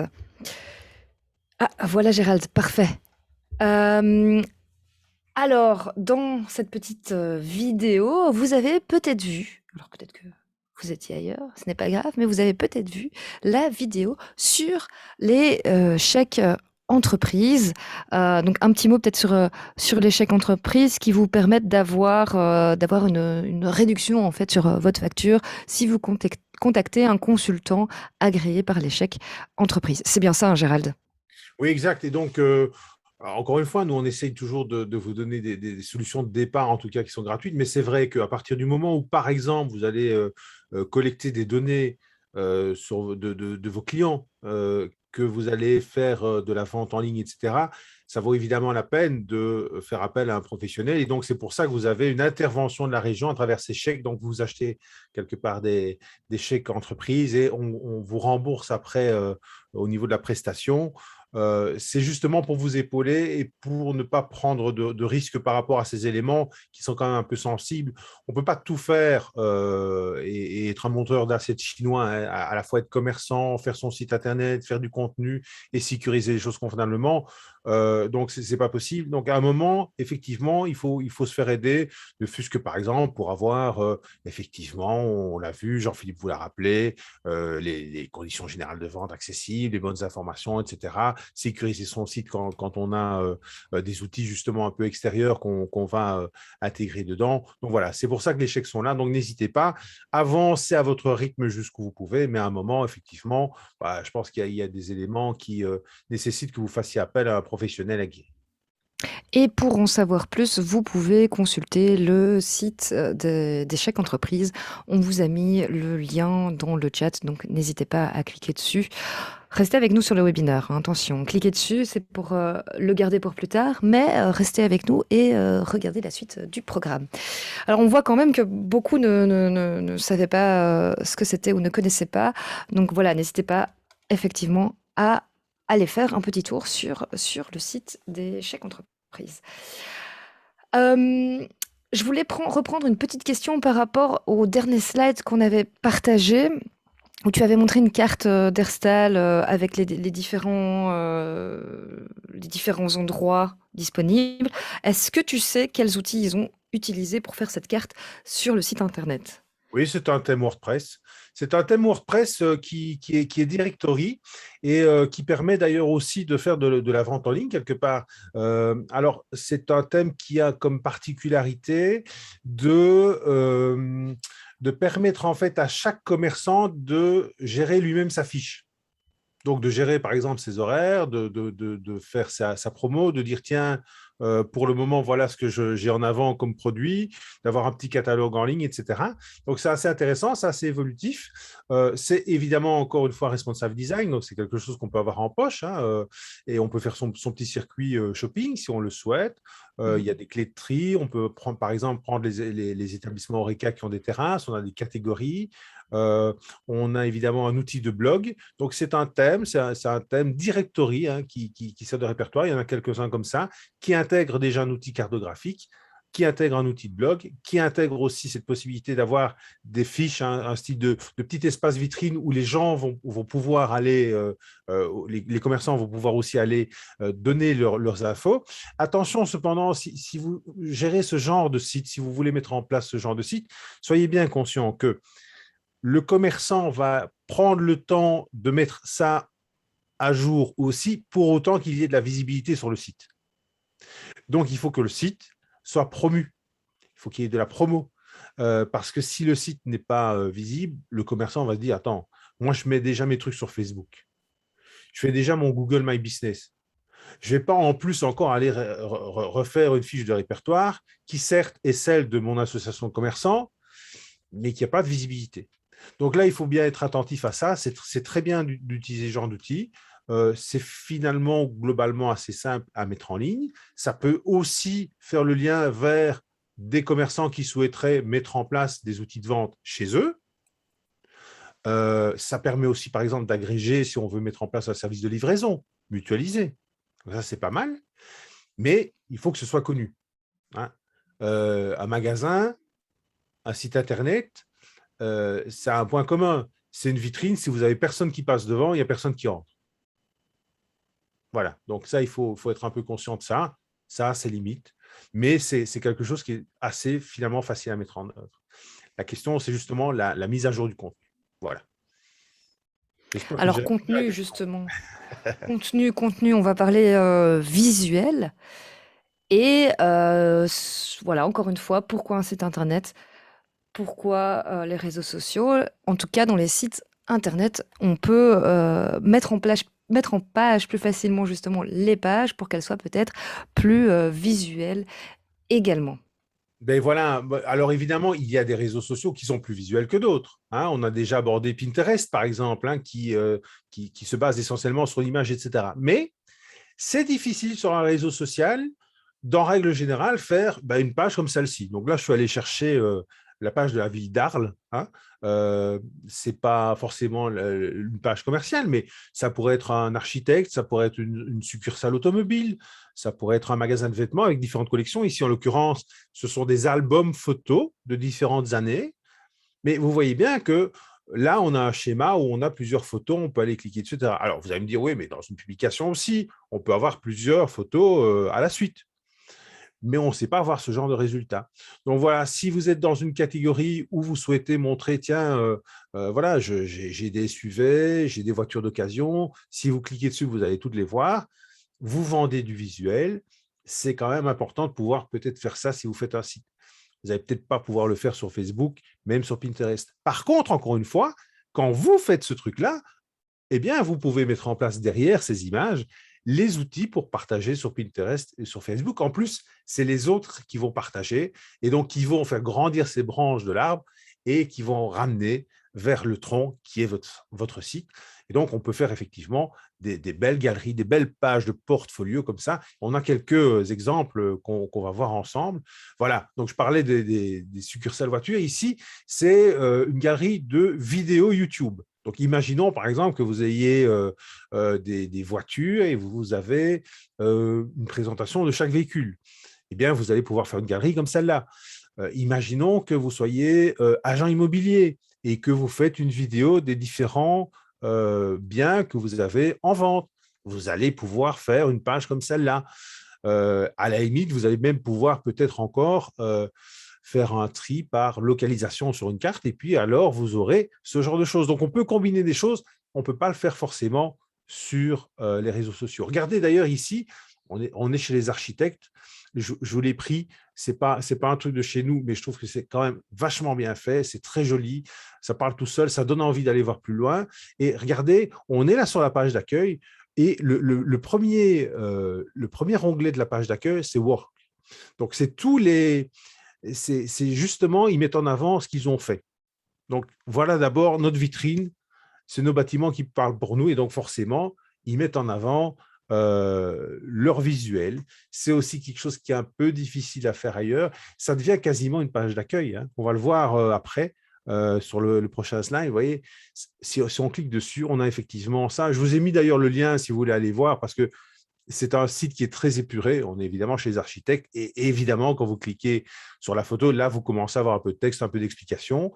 Mais voilà, ça, c'est le genre de truc qu'on ne peut pas forcément faire, qu'on ne peut pas forcément structurer sur Facebook, même si on peut revoir le layout et c'est ce qu'on verra ensemble pour essayer d'améliorer un peu les choses. On n'arrive pas forcément à ce genre de truc. Et ça donne du crédit aussi. Quand vous avez un site qui est un peu comme ça donne du crédit. Il ne faut pas oublier non plus votre site Internet. Son adresse, elle est sur votre carte de visite.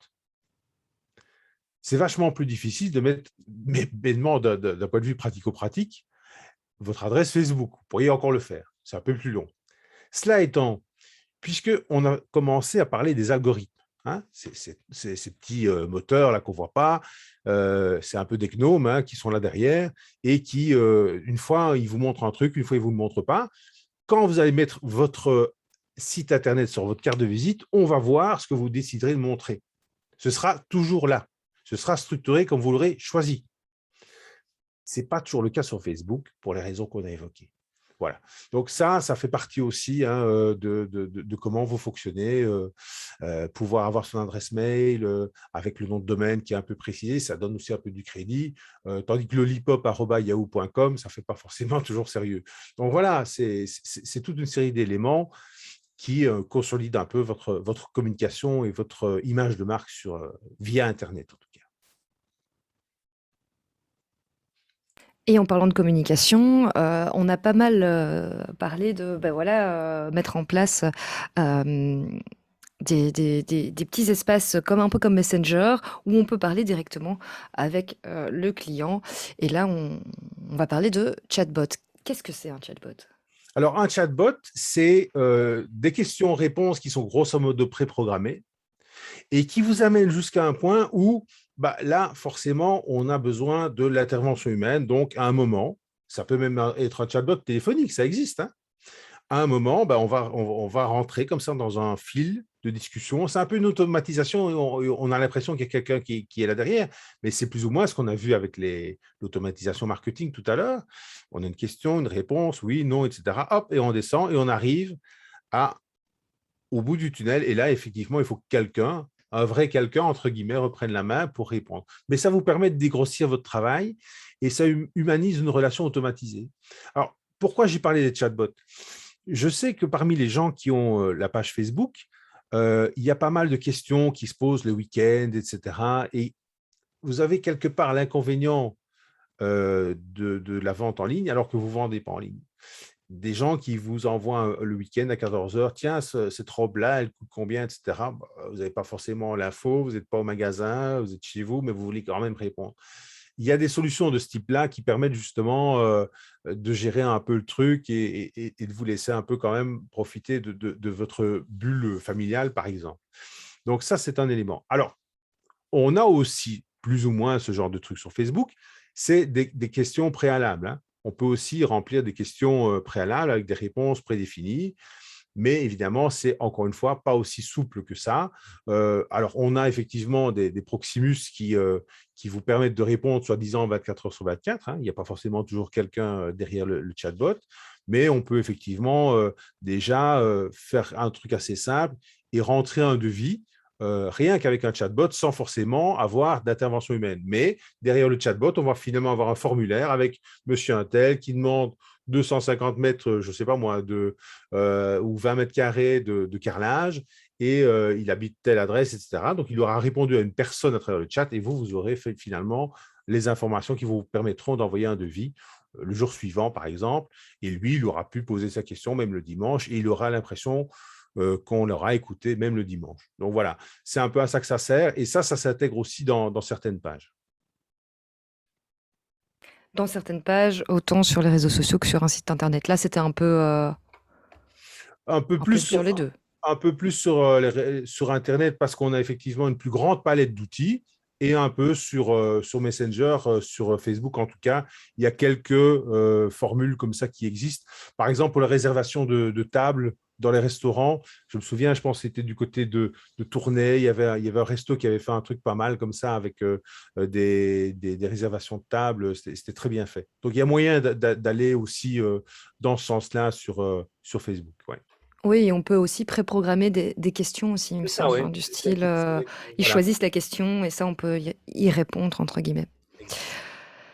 Alors, on a parlé un peu site internet vs réseaux sociaux. Et dans Booklab, on vous demande, bah, tiens, pourquoi avoir un site internet?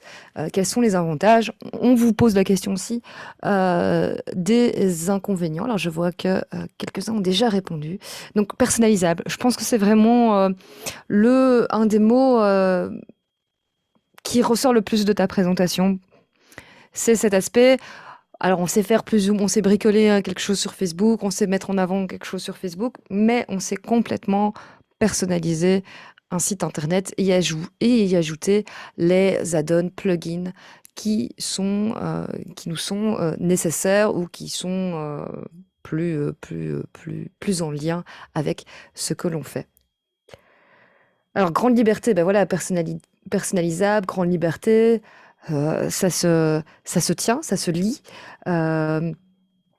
propre à notre marque. Le référencement revient aussi plusieurs fois. Ça, je pense qu'on aura un webinaire, je pense que c'est d'ailleurs le suivant. Je ne me trompe pas, hein. Le suivant, ce sera sur le référencement naturel, le SEO, Search Engine Optimization. Retenez bien, on vous posera la question, hein. Prochaine fois, d'entrer dans le webinaire, boum, qu'est-ce que c'est SEO? On vous posera la question. Le plus proche de Google dans les avantages. Gérald. Oui, effectivement. Donc, on n'a pas cette bulle-là, ce Facebook d'abord. On a d'abord votre site qui est en première ligne, comme ça, pour être référencé. Et votre travail, c'est vraiment votre travail qui est en première ligne. Il n'y a pas de filtre, hein, contrairement à la page Facebook, effectivement. solution propriétaire. On y revient, hein. C'est vrai que ce côté-là, personnalisable, grande liberté, contrôle, euh, catalogue à consulter avant un contact personnel. C'est vrai aussi. C'est cette espèce d'avoir cette possibilité d'avoir ce catalogue sur un site C'est vrai internet. aussi, rappelons quand même que donc on peut en tout cas montrer un catalogue à travers, par exemple, on a certains produits qui peuvent être précisés, même à travers WhatsApp Business depuis peu, hein. Donc, il y a des solutions qui ne sont pas aussi complètes, mais voilà, il y a des débuts de solutions parfois qu'on peut déjà trouver. N'hésitez pas à nous poser aussi des questions dans l'espace questions et réponses, Q&R. Alors on repart sur référencement, prise de rendez-vous, c'est vrai aussi. Et souvent d'ailleurs sur Facebook, quand il y a des prises de rendez-vous, on renvoie vers un lien qui sort de Facebook.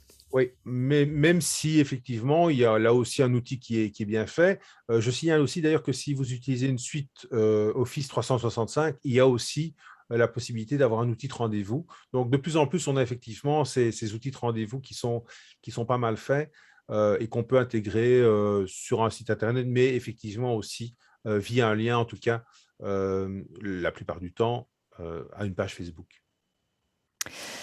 Alors, un point peut-être intéressant, le site Facebook, Insta et autres sont complémentaires. Le site serait une porte d'entrée vers les réseaux sociaux.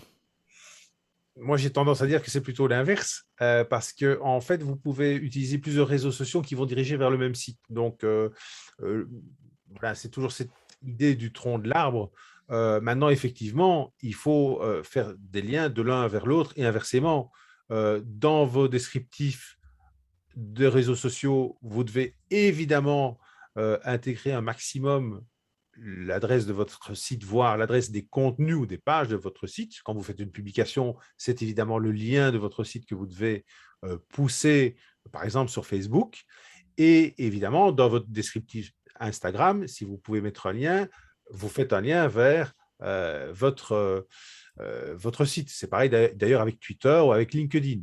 On est bien d'accord. Mais évidemment, sur le site, n'oubliez pas de mettre les petites icônes pour dire, tiens, je suis aussi sur LinkedIn, je suis sur Instagram, j'ai mon canal YouTube, le cas échéant, et je suis sur Facebook, et peut-être aussi sur Pinterest. Et surtout, quand vous avez des publications sur votre blog, permettez à vos visiteurs de les partager sur leurs réseaux sociaux à eux. C'est comme ça que vous allez augmenter la visibilité de votre site, et ça fait partie aussi des moyens que vous avez pour travailler à son référencement et à sa visibilité. Alors, c'est vrai que ça a aussi des inconvénients, hein. Oui, Forcément, effectivement. ça prend un peu plus de temps. Même si on essaie toujours d'utiliser des outils qui sont le plus automatisés possible, encore une fois, quand vous allez publier votre article sur votre site, vous pouvez automatiser sa diffusion vers, par exemple, Facebook et peut-être vers LinkedIn si vous êtes plutôt dans une relation B2B. Hein. Ça dépend un peu de votre profil et de ce que vous cherchez. Mais effectivement, on peut déjà faire des choses qui sont automatisées. Maintenant, qu'est-ce qui est chronophage? C'est qu'effectivement, vous allez avoir quelque chose de plus complet. Logiquement, vous allez devoir travailler à son référencement vous-même et en direct parce que c'est plus important que pour une page Facebook, évidemment. Et donc, vous allez probablement créer un peu plus de contenu que sur une page Facebook pour avoir un référencement plus important. Et en tout cas, il faudra y travailler. Alors, effectivement, ça demande des connaissances techniques. Ouais. C'est bien pour ça qu'on vous parle des chèques entreprises pour que vous puissiez vous faire épauler. Parce qu'on ne peut pas tout faire soi-même. Je pense que si on a une bonne plume et si on sait déjà faire des belles photos et mettre du contenu, c'est déjà bien. On peut se faire une coquille et quand la coquille est là, bah, elle peut déjà tenir un certain temps avant qu'un spécialiste vienne y remettre la main, changer les murs et peut-être changer un peu le papier peint qui sera décrépit, hein, parce que c'est un peu comme une maison, on y vit et il faut quand même un peu rafraîchir à un moment. Mais vous pouvez déjà, si vous savez faire du contenu, pousser vos produits, expliquer d'où viennent vos produits, faire quelques photos, expliquer par exemple l'événement qui s'est tenu dans votre établissement, que ce soit la démonstration d'une voiture ou un défilé de mode. Là, créer du contenu, bah, c'est quand même un peu relater ce que vous faites dans votre magasin et vous le faites déjà aussi avec Facebook. Alors, effectivement, ce n'est pas votre métier. Vous pouvez faire une partie, pas tout. Il vaut mieux faire appel à un spécialiste. Et moi, je préconise toujours de démarrer avec, et je pense que Jean-Philippe en a parlé aussi, il y a des outils qui sont des outils qui étaient au départ des outils de blog qui vous permettent d'évoluer jusqu'à l'e-commerce. C'est intéressant parce que vous pouvez justement y aller progressivement et puis voir, tiens, là, c'est ma limite. Après, je fais appel à un spécialiste. Alors, j'avais vu dans les questions, ça ne s'est pas retrouvé ici dans la grille. L'aspect aussi cybersécurité. Est-ce qu'un site internet est plus ou moins sécure par rapport à se retrouver sur Facebook? En tout cas, c'est une question qui est revenue voilà, dans l'espace questions et réponses. Si vous vous rappelez, je vous ai donné cette logique de la bulle hein, qui était complémentaire à ce que vous allez publier sur votre page. La sécurité de l'espace global dans Facebook, c'est Facebook qui l'assure. D'ailleurs, vous avez une page, il y a une page Facebook, il y a une panne. Une panne. Oui, panne. C'est arrivé pendant nos webinaires. Voilà. Pendant un de nos webinaires. Ben voilà, il y a eu une panne Facebook, WhatsApp, Instagram. Donc, c'était mondial. Là, Ça a quand même arrivé. Voilà. Ça arrive quand même rarement.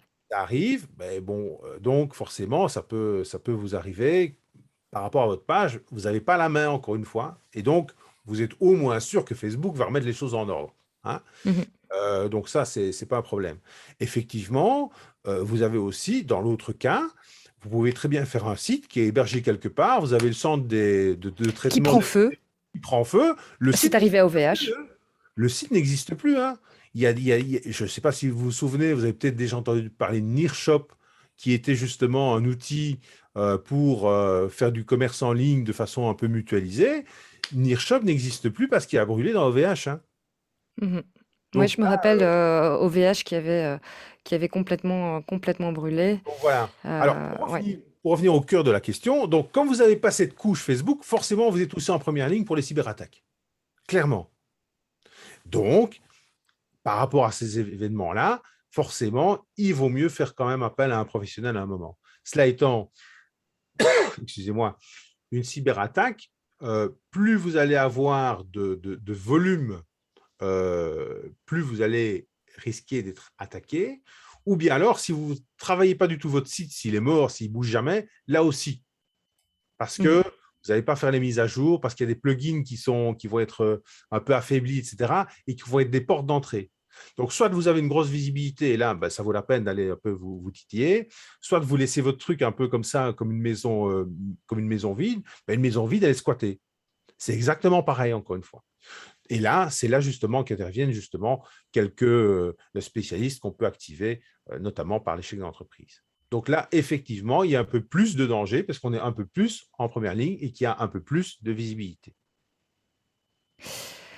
Alors, on va repartager un peu le slide récap de pourquoi avoir un site internet. Mais finalement, vous avez même été plus loin sur certains aspects. Qu'est-ce que tu rajouterais, toi, Gérald? Je pense qu'ils ont très bien fait le travail. Moi, je m'en vais, moi, maintenant, c'est bon. Non, mais voilà, c'est à chacun un peu de…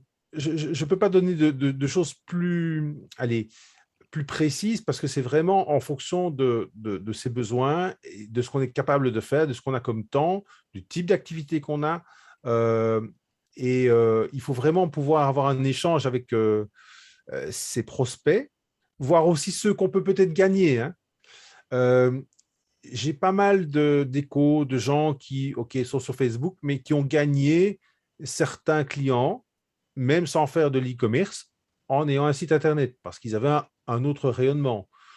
Voilà, donc ça dépend un peu de votre situation actuelle et des prospects. Donc, interrogez d'abord vos clients, voyez un peu avec eux. Tiens, je publie sur Facebook, j'ai des retours. Voyez un peu comment vous fonctionnez. Est-ce que quand on vous pose une question via Facebook, vous avez de réponses très, très rapides? Est-ce que vous pouvez peut-être répondre à certaines questions par un chatbot quand vous n'avez pas le temps de répondre? par exemple, pour les prises de rendez-vous aussi, il y a peut-être des pics de prise de rendez-vous, vous êtes au téléphone souvent. Est-ce qu'on peut s'aider avec des outils à mettre en œuvre? Est-ce qu'on les met en œuvre sur Facebook? Est-ce qu'on les met en œuvre ailleurs? Donc voilà, c'est vraiment vos problématiques qui doivent alimenter votre réflexion par rapport à ça. Là, il n'y a vraiment pas de miracle par rapport à ça. Donc, je ne sais pas s'il y a d'autres questions, mais sinon, on peut aller très brièvement sur OALI, puisque vous avez posé la question sur la zone de chalandise. Et puis après, on fera peut-être le layout de Facebook. Alors, mais avant d'aller sur les petits bonus de cette séance, on va aller sur l'évaluation du webinaire sur WooClap. Qu'en penses-tu? On peut, hein, on peut. Moi, On peut. on est là pour répondre aux questions, donc vous inquiétez pas. On a noté la question et je suis déjà prêt à vous montrer. Voilà, je vous laisse à l'évaluation. Donc voilà, je vous invite à répondre à l'évaluation sur WooClap. On sait que c'est pas ce qu'il y a de plus drôle à faire, mais une fois que vous avez répondu, vous déposez les questions dans l'espace questions et réponses. Voilà, vous avez des questions par rapport à ce webinaire. C'est le moment, c'est l'instant. Je vous remets également le QR code si vous ne vous étiez pas connecté ou si vous vous étiez déconnecté. Et pour ceux qui ont répondu, je vous invite à poser vos questions. Et dans quelques instants, on fera une petite démo. D'abord, je propose qu'on fasse d'abord la démo Facebook parce qu'on l'avait annoncé en premier. Voilà, la petite démo, comment un peu moduler Facebook. Donc oui, le site internet est beaucoup plus personnalisable, modulable, on a plus la main dessus, mais on sait quand même changer quelques petites choses sur Facebook. D'ailleurs, en parlant de, voilà, aller sur Facebook, modifier certaines choses, Gérald, j'avais vu une question passer sur Facebook change tout le temps. C'est vrai que des fois, on s'y perd, on sait plus sur quel bouton aller pour faire la même chose qu'on avait déjà, qu'on maîtrisait juste avant. Est-ce que tu as des conseils pour un peu se mettre à jour par rapport à Facebook? C'est assez difficile. Je dois bien reconnaître que je ne suis pas persuadé qu'ils s'y retrouvent toujours eux-mêmes et que moi-même, j'ai parfois du mal. Alors, il y a effectivement maintenant un outil qui est un peu plus orienté business parce que justement, ils ont groupé Instagram et Facebook. En tout cas, vous avez la possibilité de le faire. Et il y a aussi, si vous avez plusieurs pages, un outil qui s'appelle Creator Studio. Alors, vous avez les publicités d'un côté, les publications de l'autre. Donc, c'est vrai que c'est assez compliqué. Répondre de façon générale à dire OK, c'est compliqué, voilà, je ne peux pas vous donner une astuce. Il faudrait que j'ai le vrai problème et qu'on le voit vraiment précisément, voire même qu'on repasse un jour en revue les nouveaux outils de Facebook parce qu'effectivement, ils ont quasi tout chamboulé. Et je comprends que ce soit difficile de s'y retrouver. Il faut y aller souvent, il faut tester. Donc, ce n'est pas évident. Franchement, je comprends que vous vous y perdiez. Mais il faut y aller question par question, quoi. De façon générale, je n'ai pas de tuyau pour ça. Ce qu'on va voir, aujourd'hui, ce sont des fonctionnalités de la colonne de gauche, hein. En règle générale, quand vous avez votre page, la colonne de gauche vous permet déjà de faire une gestion journalière. Ce qui est un peu plus compliqué, c'est d'aller collecter ses factures, quand vous faites des boosts, voir un peu quel boost a mieux fonctionné, etc. Donc voilà, là, c'est un peu plus difficile. Mais je vous invite quand même à essayer de simplifier les choses. Si vous avez Instagram et si vous avez une page, couplez bien les deux. Parce que comme ça, quand vous faites une publication, c'est beaucoup plus simple, pour autant que vous ayez le visuel adéquat. Et déjà, ça peut vous faire gagner du temps. Voilà. Alors aujourd'hui, donc, on va voir, je vais peut-être prendre la main au niveau du partage d'écran, Pauline, pour faire la petite démo Facebook. Vas-y, je te laisse la main. Et voilà, si vous avez des questions, vous pouvez aussi les mettre pendant la petite démo de Gérald. Voilà. Je te Donc laisse la main. effectivement, hein, on vient d'en parler, donc c'est la suite business, hein, vous voyez, avec les boîtes de réception des différents messages, un planning si vous avez des rendez-vous. Vous voyez qu'ils ont aussi intégré les ressources WhatsApp, donc vous pouvez aussi lier WhatsApp, c'est un style d'échange de chat qui est intéressant au niveau business maintenant, les espaces pubs. Et donc, voilà, dans les nouveautés, par exemple, on a aussi les podcasts, vous voyez, qui n'étaient pas là avant. Mais c'est vrai que c'est une forte tendance, les podcasts. Donc, ils sont rentrés aussi, ils ont aussi mis en la possibilité de créer des podcasts. Alors, nous, aujourd'hui, on a déjà parlé des statistiques, des notifications. On ne peut pas revenir sur tout. Mais comme on parlait justement de cette balance entre ce qu'on peut faire sur les sites Internet et Facebook, on a décidé de revenir sur une petite fonctionnalité qui est parfois pas assez connue, qui permet justement de modifier le layout, donc la disposition de la page. Hein. Donc, à la fois les onglets que vous avez ici, hein, un peu comme pour un menu de site Internet d'ailleurs, et les différentes choses qui vont se présenter à votre visiteur en premier. Alors, pour ça, donc, vous allez dans cette fameuse colonne de gauche qu'on évoquait tout à l'heure, et vous avez une fonction paramètres. OK. Et dans la fonction paramètres, vous avez modèle et onglet. Alors, pourquoi modèle et onglet? Parce que d'abord, il y a des modèles préprogrammés. Hein, ici, par exemple, je suis sur un magasin de vêtements, donc je suis dans Shopping. Mais vous avez aussi, par exemple, une préprogrammation entreprise, une préprogrammation pour des lieux, les organisations à but non lucratif, les personnalités politiques, les services, les personnalités publiques, les restaurants et les cafés, les pages vidéo, et voilà quelque chose qui est un peu plus standard. Donc, à chaque fois, on a des choses qui correspondent à différentes organisations d'onglets. Je vais par exemple prendre le resto. Vous voyez, vous avez ici le bouton principal, c'est obtenir un itinéraire. Voilà, parce qu'on estime que, en tout cas Facebook estime que la première chose, c'est de dire, bah, tiens, voilà comment on vient chez nous. Donc, d'emblée, la présélection, c'est obtenir un itinéraire. Alors, vous pouvez appliquer le modèle. Voilà, c'est ce qu'on va faire. Et alors, quand vous avez quand même ce modèle qui est appliqué, vous avez la possibilité de changer l'ordre des choses ou de désactiver certaines choses. Allez, on est donc dans un formulaire restaurant. Il est normal que j'ai le menu qui s'affiche. Vous ne l'aurez pas ailleurs, évidemment. Si je prends Shopping, je n'ai pas menu. On est bien d'accord. J'ai les offres, j'ai les avis. Imaginons par exemple que, après le Covid, j'ai un peu difficile, je n'ai pas mon personnel en salle et les avis risquent de ne pas être très très bons. Eh bien, qu'est-ce que je vais faire? Hop, je vais faire en sorte que l'onglet avis n'apparaisse plus. Par contre, j'essaie de relancer la machine et je fais des événements. Hein. Donc, je vais mettre peut-être mes événements en avant. Et puis, pour relancer la machine, tiens, j'ai décidé quand même de filmer un peu quelques recettes, de faire parler du restaurant.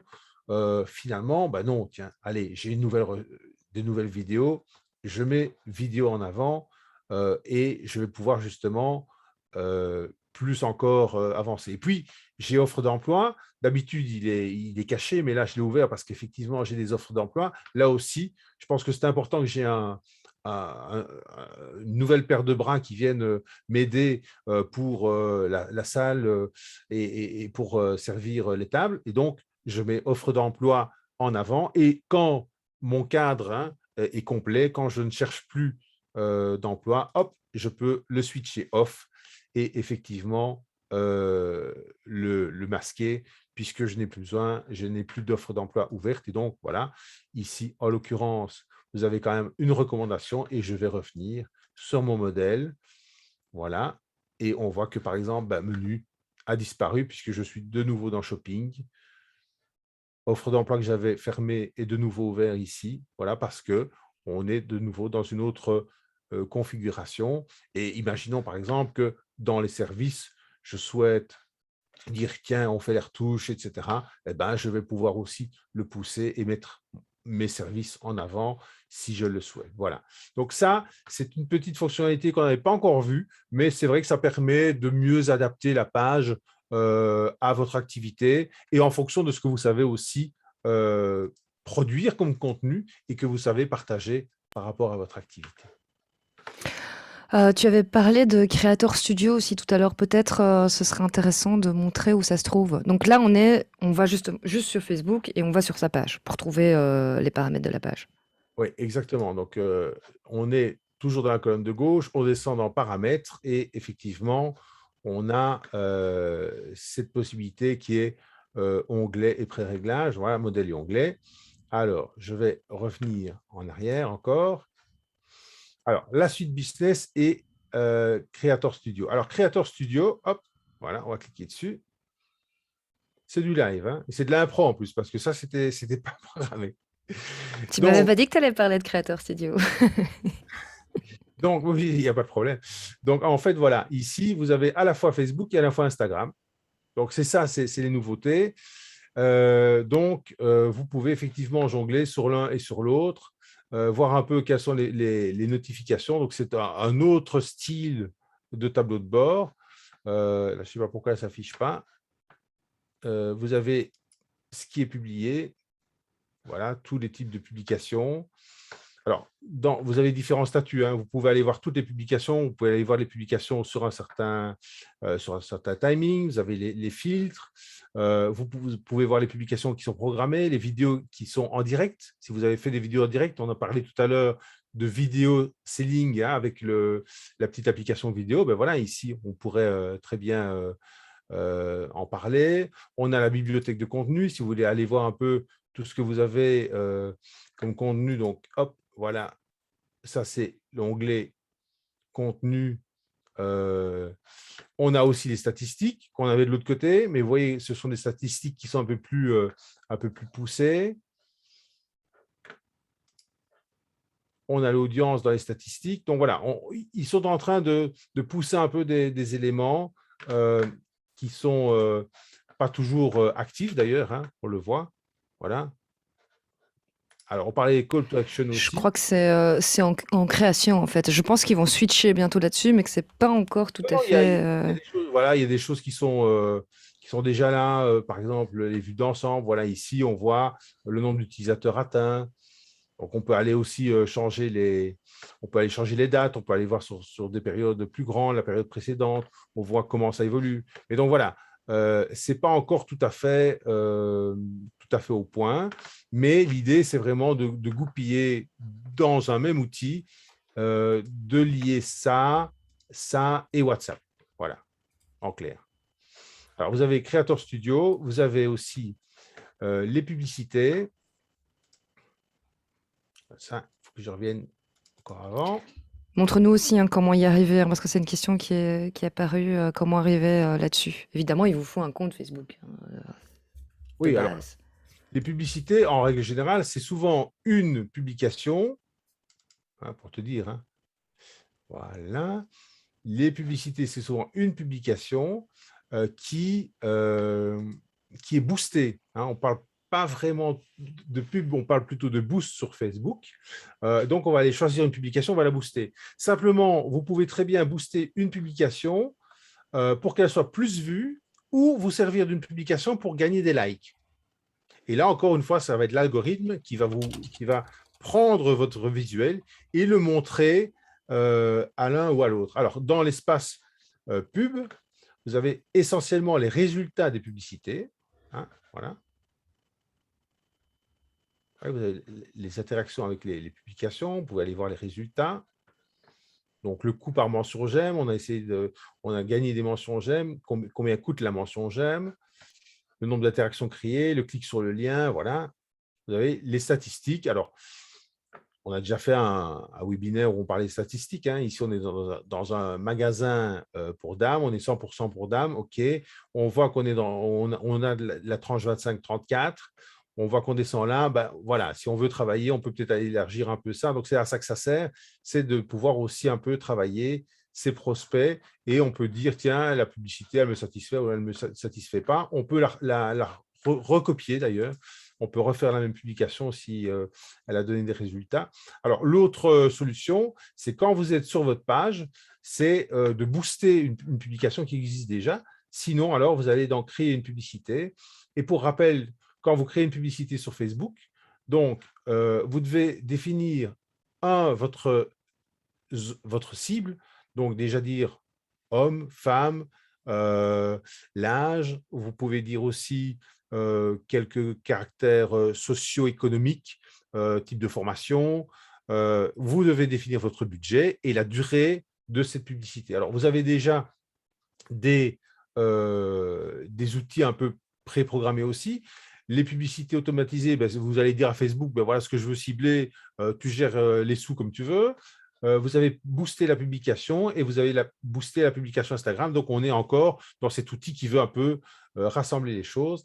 Et donc, vous pouvez créer aussi une publicité de toutes pièces. Soit vous laissez donc, comme je le disais, Facebook sélectionner l'objectif le plus pertinent, soit vous définissez vous-même alors un objectif avec une cible, donc et géographique et démographique, et puis un budget et une durée. Donc, on peut annoncer, par exemple, un événement. Un événement, ça se booste aussi, hein, n'oubliez pas ça. Hein. Un événement, ça a l'avantage en termes de contenu de se vendre 3 fois. Parce qu'un événement sur Facebook, mais sur un site Internet aussi, vous allez le promouvoir pour dire « Attention, je fais un défilé chez moi ». Pendant l'événement, vous allez peut-être faire le live. Et après, vous allez faire une galerie photo qui dit « Tiens, voilà ce qui s'est passé pendant l'événement ». Vous voyez, donc ça, c'est quelque chose qui est assez intéressant par rapport à un événement comme sujet de contenu. Alors, oui, je veux quitter parce que j'ai autre chose à montrer. Voilà. Ah oui, justement, on parlait de géolocaliser aussi ces publicités. Tu voulais nous montrer aussi Wally. Oui, alors Wally. Wally, c'est pour géolocaliser les publicités, c'est bien pour définir la zone de chalandise. Hein? Donc, la zone de chalandise, donc OALY, OALLEY, c'est un gratuit. Alors, vous voyez ici, on a les modes de transport. Vélo, voiture, piéton, transport en commun. Et on va essayer de définir une zone isochrone. Donc, isochrone, iso, ça veut dire que c'est pareil partout. Hein, c'est égal, hein, comme isocèle. Et chrone, c'est le temps. Alors, on va prendre rue de Fer à Namur, voilà. Hop. Donc, le temps que la carte se positionne. Et je vais dire, tiens, voilà, je suis rue de Fer à Namur et j'invente, hein, je fais une sandwicherie, j'estime que les gens peuvent faire 15 minutes pour venir chercher le sandwich. Donc, j'ai mis 15 minutes, j'ai choisi piéton et Wally va me définir une zone qui va correspondre à la zone. Voilà. Donc, de ce bout-là jusque-là, il faut 15 minutes à pied. Voilà. Donc, toute cette zone-là, si ma clientèle, effectivement, est dans une zone qui est de 15 minutes à pied, eh ben, elle est dans cette zone-là. Alors, ça ne sert à rien que j'aille faire de la pub là, que j'aille booster une publication à Belgrade, ou que j'aille, je ne sais pas moi, je pense que je suis sorti de jambes là, ou que j'ai en tout cas AB, hein, plus loin, pour dire, tiens, venez dans le centre faire mon truc. Évidemment, si les gens viennent travailler, etc., on est d'accord. Mais voilà un peu comment ça fonctionne, c'est définir sa zone pour être sûr de cibler les choses au mieux. Alors, on peut encore ajouter une zone. Vous dites, OK, je fais des sandwichs, mais si ça se trouve, les gens, demain, je vais faire des plats préparés et ils vont venir carrément, ils seront très, très bons, mes plats préparés. Ils vont venir, non, je ne vais pas mettre 1 heure quand même à pied, hein, parce que ça fait quand même un peu beaucoup. Le plat préparé, il a tendance à refroidir. Je vais mettre 25 minutes, voilà, par exemple. Et je vais mettre bien 25. Hein. Hop. Et je vais mettre que les gens vont venir en voiture. Et je vais calculer la zone. Voilà. Donc, ça, c'est intéressant. Comme on l'a dit tout à l'heure, je vous ai donné l'exemple du resto qui gagnait 1 étoile et puis qui avait du logement. Eh bien, la zone de chalandise, elle va s'élargir. Donc, voilà. Ouais, j'ai fait la petite zone tout à l'heure, 15 minutes à pied, et puis vous avez 25 minutes en voiture. Vous voyez, c'est très différent. Alors, forcément, quand on est le long d'un axe, souvent, on a un phénomène un peu de taches d'encre comme ça qui s'étale. Ce n'est pas pour rien, par exemple, que les magasins de meubles, style Ikea, sont le long des autoroutes. Forcément, les magasins qui vendent un peu du lourd, ben forcément, il faut toujours être assez accessible au niveau véhicule pour pouvoir toucher une zone assez large. Et donc, ça, c'est Wally, c'est un site français, c'est gratuit, et ça va vous permettre justement de définir votre zone de chalandise. Et quand vous avez défini votre zone de chalandise, eh bien, vous allez dans sur votre page Facebook, voilà, vous allez dans Booster la publication. Comme ça, vous aurez vraiment eu une belle piqûre de rappel, hein. Alors, ici, donc, vous voyez que Facebook prépare la liaison avec WhatsApp. OK. Alors, personnes à cibler, détail de l'audience, voilà. Soit vous confortez les personnes qui aiment votre page déjà, soit vous choisissez de cibler. Si vous voulez gagner des... et on ne peut pas utiliser WhatsApp encore ici. Alors, si vous voulez gagner des followers, vous allez créer vous-même votre audience. Alors, comme on l'a vu tout à l'heure, on définit les critères démographiques de l'audience. Donc ici, par exemple, sur le magasin de vêtements, je préfère des femmes. À Saint-Valentin, peut-être que je vais faire juste une promo qui va toucher les hommes, hein. Je vais vendre des bons cadeaux, par exemple. Là, j'ai vu tout à l'heure que je pêchais un peu dans la tranche du bas en termes d'âge. Et puis après, imaginons que donc j'ai défini ma zone de chalandise. Eh ben, comme je suis à Herve, je vais d'abord conforter Herve. Et puis, j'ai décidé que j'allais peut-être m'étendre un peu parce que j'ai constaté quand même qu'il y avait des gens qui venaient des cantons germanophones. Et bien, je vais dire que je vais aussi à Eupen.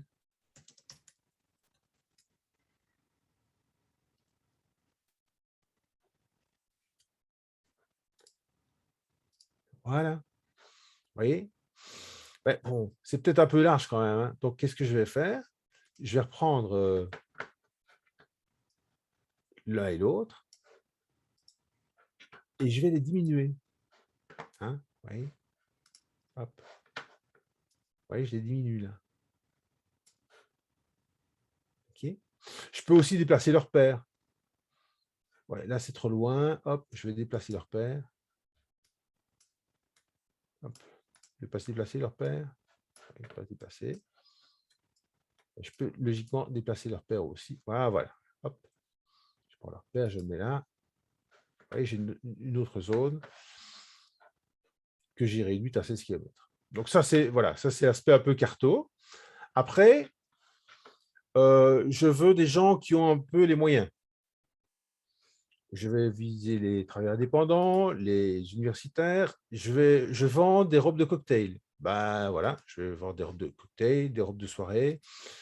J'ai une marque chez moi. Ouais, je pense que la marque, elle correspond plus ou moins à Liujo. Ben, je vais vendre Liujo. Et pour aller avec les robes de cocktail, ben, j'ai quelques bijoux fantaisie. Je vais mettre aussi les gens qui aiment bien les bijoux. Okay. Donc là, mon audience est définie. Et j'ai déjà une taille d'audience qui est estimée. Je vais devoir un peu dézoomer, vous m'excuserez. Voilà. J'espère que vous voyez encore. Vous voyez, j'ai une taille d'audience qui est estimée et je peux donc la valider et enregistrer l'audience. Donc, on me dit que, grosso modo, elle n'est pas très précise, mais pas trop large non plus. Donc, on est bon. Voilà la taille de l'audience estimée et j'enregistre mon audience. Mon audience, c'est les gens, c'est ma cible. Après, je décide du nombre de jours de ma publication. Voilà, donc elle va se terminer le 22 octobre, mais je décide aussi de mon budget. Et donc, en fonction de mon budget, il y a une couverture estimée dans la cible qu'on a vue tout à l'heure. Et cette publicité, je sais qu'elle va être publiée à la fois sur Facebook et sur Instagram. J'ai un moyen de paiement, et puis là, voilà, je booste ma publication et elle va être programmée et boostée. Alors ici, vous voyez le petit pixel. Qu'est-ce que c'est un pixel? C'est un petit lien, un petit cookies que vous allez pouvoir installer sur votre site si vous en avez un, qui va faire le lien avec votre page. On en parlait tout à l'heure de ces liens, et qui va permettre justement de voir, tiens, comment, par exemple, si vous renvoyez vers votre site, est-ce que la publicité a effectivement bien fait le lien avec votre site? Ça permet. Tiens, et ça, on verra ça dans le webinaire 14 ou 15, peut-être, avec gérer son site avec les outils gratuits ou faire le lien avec Google Analytics et Oui, et les pixels? là, on paye quand même un peu, mais effectivement, on le verra. Mais donc ça déjà, c'est un peu comme Analytics quelque part, c'est un peu la même logique.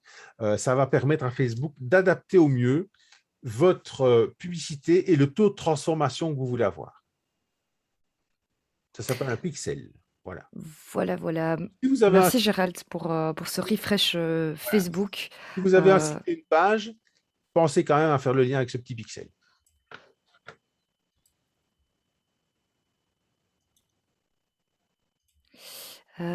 donc, merci pour ce partage, ce refresh sur Facebook. On approche de la fin du webinaire. J'ai toujours laissé actif le Book Lab pour l'évaluation. Alors, c'est le moment des petits rappels. Donc, effectivement, on se retrouve lundi prochain, quasi tous les lundis, à part quelques lundis qui ont sauté. Mais on se retrouve lundi prochain pour parler référencement naturel et payant. Parce que comme tu l'as bien dit aussi aujourd'hui, c'est bien d'avoir un site internet, mais encore faut-il qu'on puisse le trouver. Et là, le référencement naturel, le référencement payant va nous aider à faire remonter notre page web dans la recherche Google. C'est bien ça, hein, Oui, tout à fait. Gérald? Entre autres, hein, oui, dans la recherche Entre autres. Google, et on va faire en sorte que vous soyez visible, hein, parce que si vous travaillez, c'est pour être vu. Hein. Oui. Oui, oui, et là, on va parler spécifiquement du référencement. Donc, Tout à fait. voilà. Euh, merci à tous pour vos questions. N'hésitez pas, si vous en avez encore qui vous viennent à l'esprit, vous pouvez toujours les poser. Alors, on les prendra peut-être plus à l'heure actuelle, mais on pourra toujours y revenir par la suite. En ce qui concerne les replays, les slides, on vous envoie ça par email, mais aussi sachez que ce sera disponible sur la plateforme. Donc, la plateforme auquel vous êtes inscrit automatiquement si vous avez suivi un webinaire. Et donc, vous avez normalement reçu un email. Si ce n'est pas le cas, dites-le nous dans le chat. On fera en sorte de vous recontacter pour voir quel est le souci. Je sais que ça s'est déjà un peu fait lors de la pause, donc n'hésitez pas. Vérifiez également vos spams. Mais effectivement, pour les petits nouveaux, sachez qu'il y aura un replay et également les slides disponibles au téléchargement. Alors replay, plateforme e-learning qui est déjà en route, l'évaluation sur WooClap, je suis en train de refaire ma petite checklist de fin de webinaire, et aussi peut-être vous annoncer qu'on a un événement présentiel. Donc si vous voulez nous rencontrer en vrai, en vrai, vous pouvez nous rejoindre le 25 octobre, lundi prochain aussi. Donc, ça va être une grosse journée, hein, événement présentiel et puis événement en ligne en soirée. Voilà, Nadia nous dit quel lit sera dans le chat. J'ai vu passer aussi d'autres personnes qui seront certainement là. Coucou, hein. Faites-nous coucou le 25 quand vous êtes là. Hein. Voilà, voilà. Vous avez certainement aussi reçu l'invitation par email, mais voilà, on voulait aussi vous inviter de vive voix. Donc, n'hésitez pas à venir participer. Merci à tous. Je vous souhaite une bonne soirée. Gérald, alors attends, je vais quand même te laisser un petit mot de la fin si tu le souhaites. Ben voilà, ben écoutez, j'espère que ça vous a intéressé, que vous avez trouvé quelques astuces, puisqu'il y en a parmi vous qui avaient quand même déjà un site. Hein, peut-être que vous allez l'enrichir de certains éléments qu'on a vus aujourd'hui. N'hésitez pas à poser vos questions. De toute façon, même après le webinaire, on y répond. Et ben voilà. Et puis, rendez-vous la semaine prochaine. Là, on va parler justement de référencement gratuit et payant. Si vous avez un site, forcément, c'est quelque chose qui vous intéresse, puisque tout ça évolue très vite. Hein, on l'a vu avec Facebook, mais c'est valable aussi pour le référencement chez Google. Et donc, c'est important de quand même y travailler et d'y passer un peu de temps. Voilà. Merci à vous. Merci Gérald, merci les webinautes et on espère vous revoir la semaine prochaine en vrai et en virtuel. On passe la petite vidéo de fin de webinaire et n'hésitez pas encore à poser vos petites questions qui vous restent. À bientôt, à la semaine prochaine. Bonne soirée.